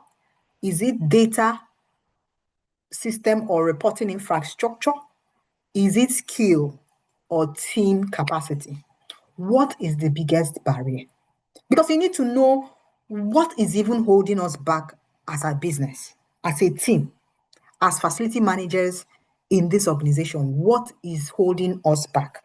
We have about 30 more seconds to go, and then we will end the poll. We want to see what is holding us before we can discuss the business case. Because if we understand what is holding us, we can now know where we'll begin to build that business case that allows us to speak to the sponsors of these policies in your organization, whether it's the CFO whether he's the head of any of the departments that is related to what we are discussing at the moment. So as we end this poll now, because I'm mindful of time as well, we saw that majority of you picked skills and team capacity. That is why this training is important. I know it's a lot to digest within 1 hour, but as much as possible, it's ushering you into knowing that maybe we should look for some targeted training that will help us to harness our ESG metrics within FM, as the case may be. Maybe that is what you may need. Because if you have the proper and right skills and team in terms of capacity, you will be able to make this defense before the CFO, before the board, to actually get the CAPEX approval that you are seeking, which will include the cost for data system or reporting infrastructure if you get the drill and the flow. Let's begin to round up this presentation by looking at where you will, even when it becomes a challenge, why is people in the decision-making table, people like the CFOs, are now funding ESG FM? There are 6 stories that actually is playing out here. 25 to 30% is being seen that the range of energy cost reduction is being achieved to the tune of 25 to 35%. It will help you achieve your energy cost.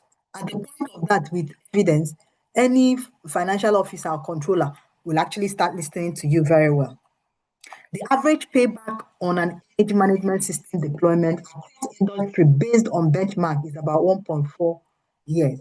That begins to make sense to a financial person. There is a 5-year return on an investment on an EMS platform. That is from industry data. This is not a vendor marketing, it's an industry data.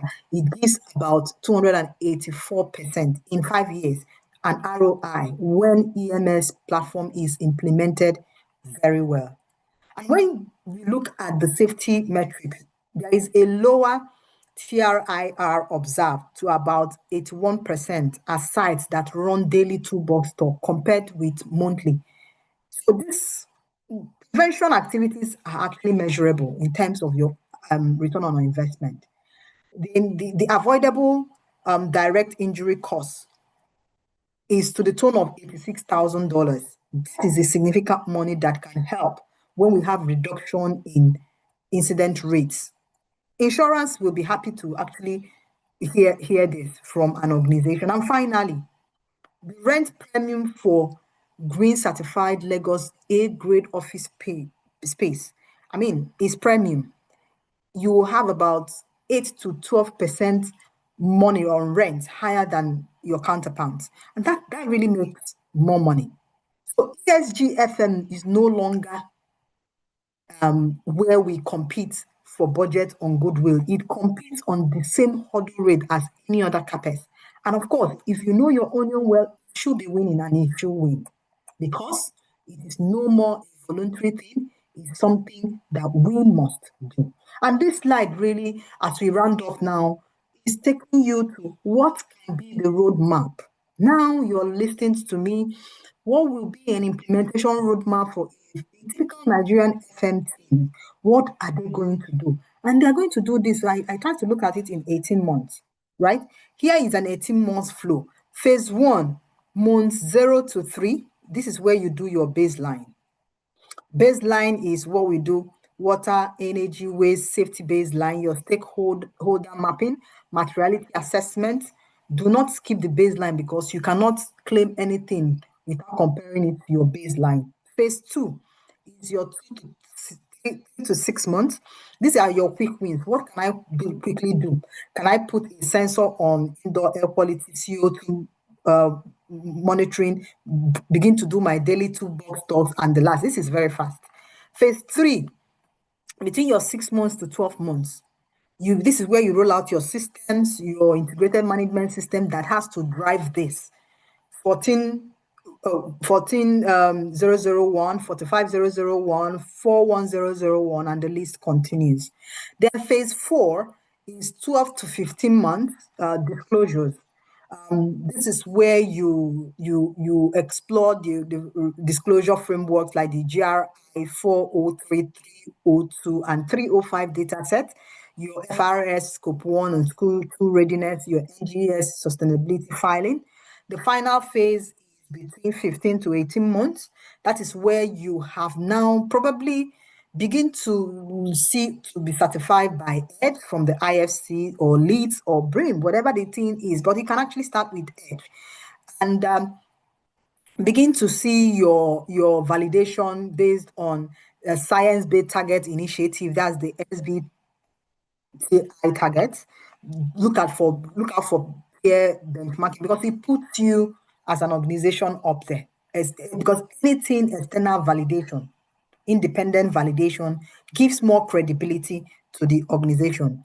But I want you to pause at the moment. The critical success factor of this implementation roadmap is at the hem, where a cross-functional governance committee made up of the finance, the operation, the HR, the HSC, the FM, they all come at a table as in phase 1. They don't come in at different phases. In phase 1, they all come together without that, the program will stall in phase 2 and you will not finish. But if they all come together in phase 1 at baseline, they can all understand and walk through that process. And that's the only thing that gives you success. Understanding who the stakeholders are in implementing this, bring them all together in baseline phase, and then walk them through that different phases. So, rounding up, what does this typically mean for you on a day-to-day? So it means like by 7 a.m., what do? You check your CO2 and your indoor air quality, the overnight sensors data, look at where there needs to be flagged if the data are high. By 8 a.m., you do your 2-boss talk, 5-minute safety briefing, capture 2 near misses from yesterday on the board. 9:30, you review your permit to work documents, approve the high-risk permits, things like hot work, confined space. 11 a.m., you do a walk down, energy walk down, submitter readme, spot checking, filler approach temperatures, check for anomalies, and put up work order. By 1 p.m., you look at the refrigerant log, confirm leakage detection, ppm, and if it's closed. By 2:30, you look out for tenants' comfort by deploying probably a 2-minute survey in 3 floors, sporadically take few 5 tenants and ask 1 question. By 4 p.m., you look at your contractor HSC pre-qualification for next vendor, verify that they have evidence for ISO 45001, for instance. By 5:30, your KPI dashboard updates the recordable incident rate, your energy use intensity, your indoor air quality scorecard, and that's it. These 8 points that we just mentioned, 1 facility manager is doing it. All 3 ESG pillars have been served every day. This is what the job actually looks like. This is what it means operationally. And that is how you generate your data and you own your data. There are common pitfalls that may not help you to survive this. And there are also success factors. And I will just quickly go through them. Reporting scope 2 only and ignoring scope 1 is not ideal. For example, tracking lagging indicators only. We have talked about why it's not good. Buying IAS sensors with no escalation workflow. When they are high, what do you now do? And the list goes on. Or greenwashing, we all know about that, claiming without auditable data. These are the pitfalls that you need to avoid. What can help you? I think I want to focus more on that. Have a board level sponsor with an ESG on a standing agenda. Like a separate agenda, that have a board level individual representative that sponsors ESG so that they can focus on it and discuss it, give it the right attention. Have an integrated management system that will help you drive this, not having different management system working in silo, but bring them all together that will help you drive these programs. Have at least 3 leading indicators to 1 lagging indicator. Make sure that quarterly tenants work engagements on well-being is assessed and data collated. You also need to make sure that the local content procurement is actually addressed when you are bringing in or looking at the supply chain. You will have a lot of pushback, and I have tried as much as possible to, for every pushback that you have, for instance, ESG is only for multinationals like Dangote, but tell them that Dangote is not, MTN has done that, Access has done that, IH has given an example of people who have achieved the same thing. So we can have a pushback that diesel is cheaper than solar in Nigeria. Tell them that IHS has actually proven that hybrid power actually cuts down most scope 1 and the OPEX. So they should actually look at verifiable data and some of the pushback. But today I'll be leaving you with 5 key takeaways. Facility management owns ESG operation. Approximately 7% of a typical organization ESG metrics are produced inside a facility, not outside. So you are the ESG operations officer, whether your job role, your job card says so or not. Secondly, measure both leading and lagging indicators. Your TRIA, your LTIFR, and your DAT for accountability. Near misses, PTW, training for predictions. Target at least 3-to-1 ratio. 3 of the leading indicators, 1 of the lagging indicators. Indoor air quality is the highest leverage occupational health or hygiene metrics that you will latch onto. Knowing your CO2 values, your particulate matter 2.5 values, your total VOCs, it helps you to deliver health and productivity, and of course, disclosure outcomes in one program. The fourth one, build one integrated management system that will help you drive this. 41001, which is your facility management system, 45001, which is OHS, 14001, and of course, the energy 50001. Finally, disclosure is now a financial requirement. It is no more a nice to have. Align your AFM data to GRI, SASB, IFRS, coupon and school, and then NGX sustainability disclosure guidelines from the start.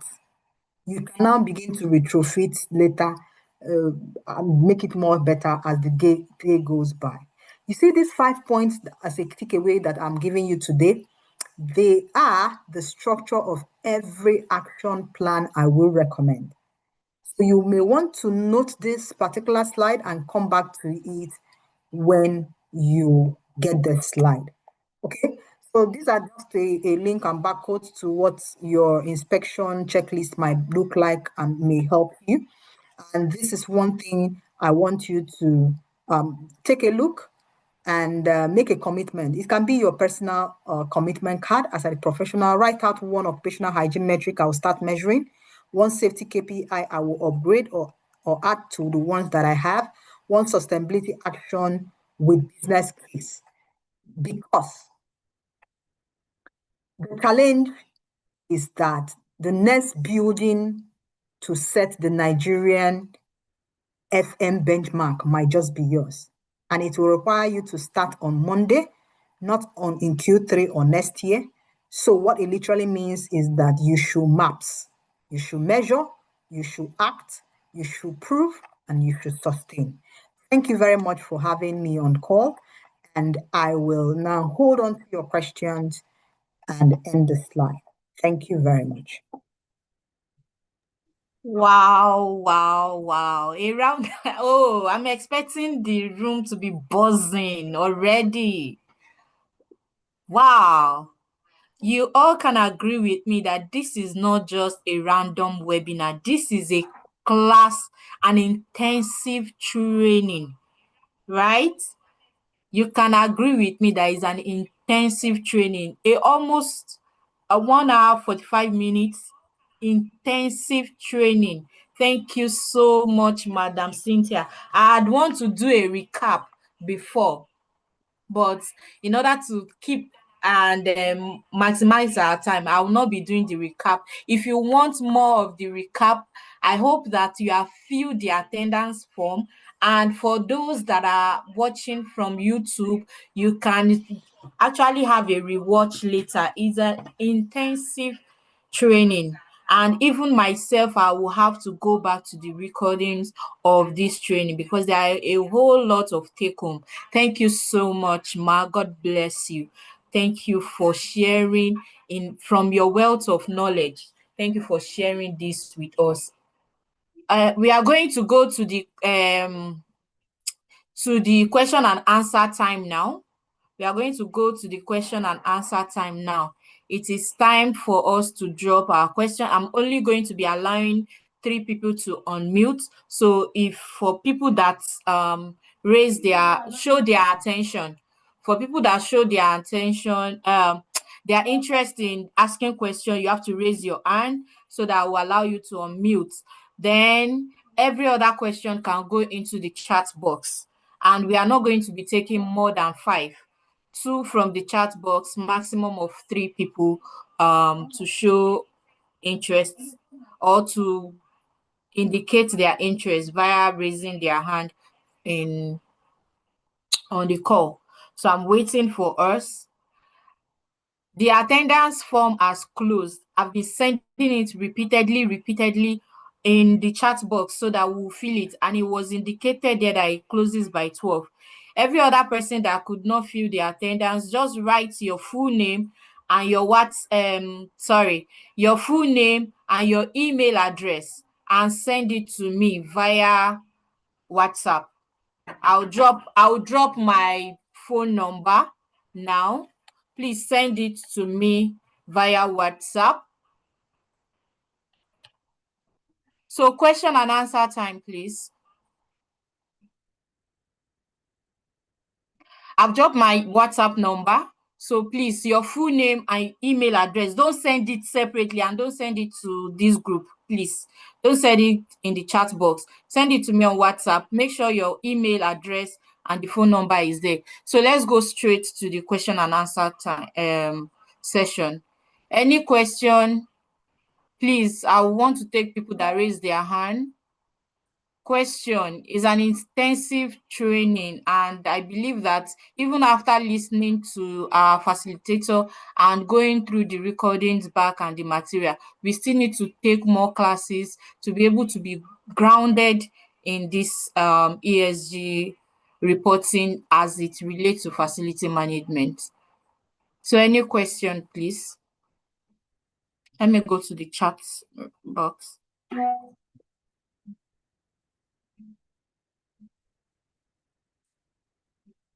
Okay, Babawale said he asked question earlier.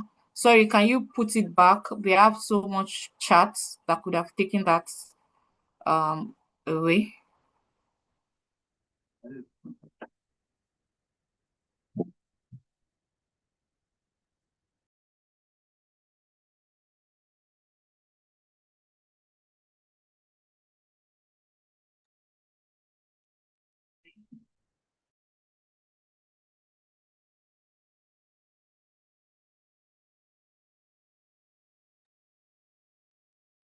Okay, so we have a question from Mr. Abayomi Agbenro.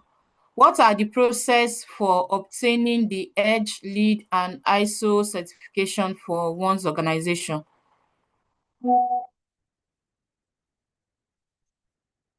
Madam Okay. Cynthia. Right. Like I mentioned, the for certification process, first is to register the project or your facility. You have to create an account with Edge platform, enter the details of the building, use the Edge software to compare with putting your building performance there, and they will do a preliminary assessment and construction verification or activity verification. Of course, before if it aligns and says that with data provided, validates that there is a 20% reduction both in energy, water, utilization. You'll be given your certification. But I need to make something very clear here. You don't just go and start making these applications. You must have put in some systems that will help you drive this. First of all, to establish your baseline. For example, know your EUI, energy utilization intensity, for instance, and then put in programs that will help you monitor it over a period to maintain or to prove that you have achieved a reduction before you can put in all of this where this is where we are, this is what we did, and this is what we achieved. Therefore, examine us, validate, and then certificates will be issued. Like I mentioned, the edge is for the IFC. And the same thing happens for the leads as well. So you have to select the appropriate lead rating system that suits your organization, whether it's operations and maintenance, whether it's building design and construction. So, but basically for facilities that has already been operations and maintenance is where you will have to opt for leads or O plus M. Then register the project or the facility operation details, and it goes the same way. And if you're certified based on points, between 40 to 49 points is certified, between 50 to 59 points is silver, between 60 to 79 points is gold, platinum is 80 and above. This is what the certification award will show. And any investor or any of your stakeholder that sees that understands the metric. It's just like for folks in cement that uses the CDP that moved from B minus to B plus. Before you can do that, you must have implemented some programs that will help you make those moves, and then you submit your portfolio, which is assessed, and then you will be given what is due to you based on the information that they have validated.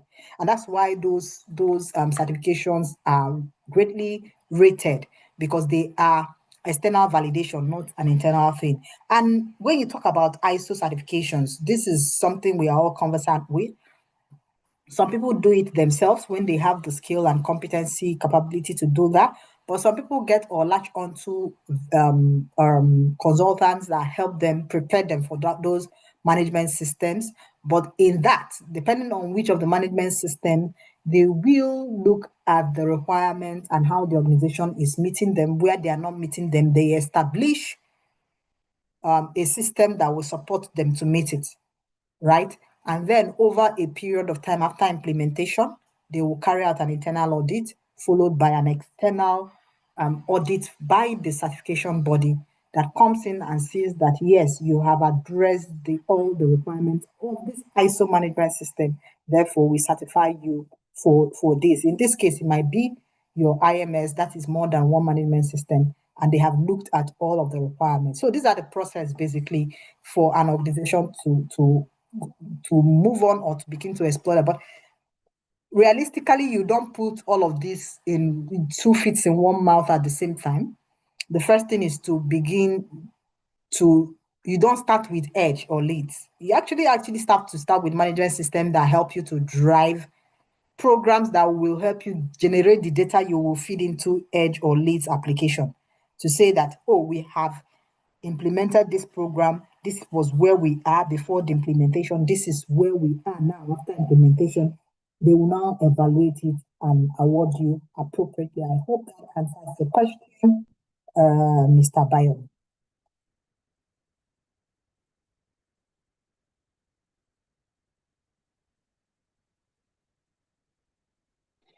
Hello? No, I can hear you, ma. Yeah, I hope that answers Mr. Bayom's question. Yes, ma. Mr. Bayomi, I hope your question has been properly answered. Everyone, please, I've posted the attendance link back in the group. It has been extended to 12:30. Please try and fill the attendance. Okay, somebody else asked about Yes, Legionnaire. Legionella. Yeah. Yeah. So Legionella is a biological organism agent that thrives well where there is water and in conducive temperatures.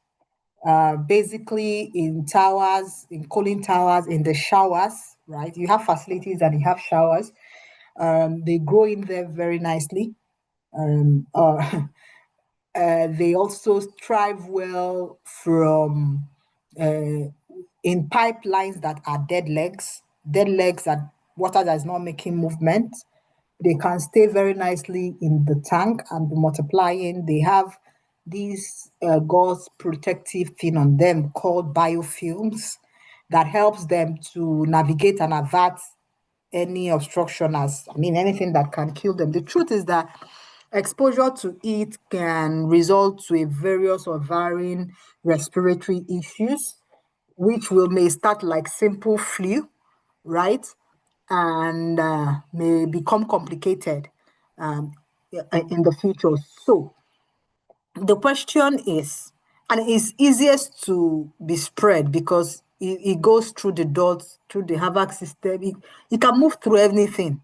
So there must be a system in a facility where you test your waters, where you have a dead leg program in terms of management. You flush your lines, right? So when they clean the bathrooms, how they cleaned it in terms of even making some focus on the shower. What are the sources of water? We talk about water treatment now, which is also very critical. You now talk about quarterly monitoring or an isolation of these agents in terms of coliform to know whether they are significant within your water system, because if they are, they tend to pose health issues to people who are using or may use those water, and that's where the problem starts.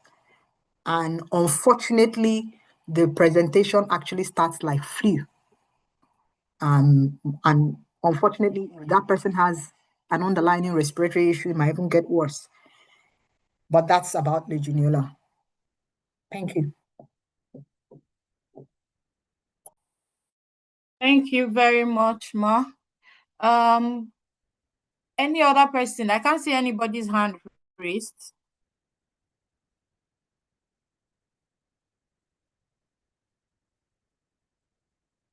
Okay. I think those are the questions that we have.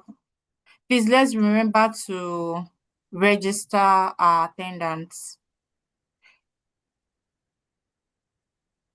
Savia Farouk, do you have question? I've asked you to unmute. Dr. Michael, do you have questions? I've asked you to unmute. Please let me know if you can unmute. All right. So I would like to call on the registrar of the Association of Facility Management Practitioners of Nigeria to help us present the certificate to our presenter, our facilitator. Please help us to present the certificate to our facilitator. After the presentation of the certificate, we would like to know more about AFMPN in brief, and about the conference that is forthcoming also. So please, Cynthia, please stop sharing so that I can share. I want to. Okay. All right. I've seen that you have. Thank you. So the registrar, sir, are you available? Yes, I am. All right. I am. Thank you so much, Madam Titi, for all you do. A great job as a curator of the health and safety community of AFMPN.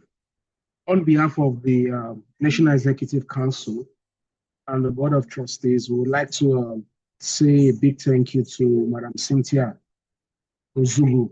Thank you for making our time and giving us a very, very outstanding presentation. on ESG. ESG is another focus in the industry and in the world at the moment. Thank you for helping us to streamline it to HSC and in our daily life. I couldn't pay full attention to the whole section because I'm also in another training being hosted by the association. So again, we say thank you. And on behalf of the executives, we present this certification of appreciation to Madam Cynthia. Thank you so much. And the second task I've been asked to do, yes, please, let's give a virtual round of applause, please. On the second task I've been asked to do, the way we register in the association, every of our registration is done on the website, www.afmpn.org. When you get to that page for registration, you have to pay 10,000 naira for registration of membership. Please don't be in a hurry when you register. Another page is going to open for you to fill out your details. After which, we're going to respond from the secretariat to let you know the category of membership you fall into and the membership due for that category. And I think with that, once you pay your membership due, you send it to our account team. We confirm and we are fully on board you. Now we are also encouraging everyone to take the advantage now to register for our conference coming up 18th and 19th in Abeokuta. For members, you have to pay 20,000. And for non-members, you have to pay 30,000. For students, you have to pay 5,000. This is the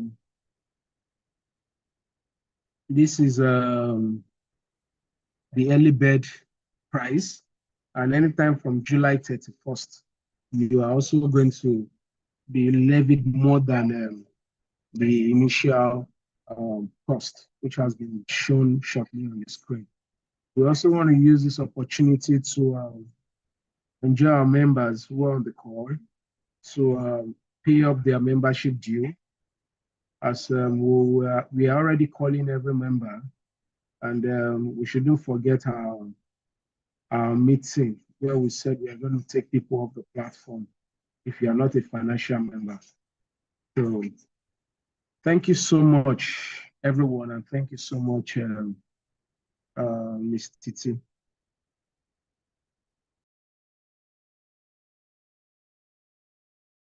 Thank you so much, sir. Thank you for the presentation and telling us more about the association.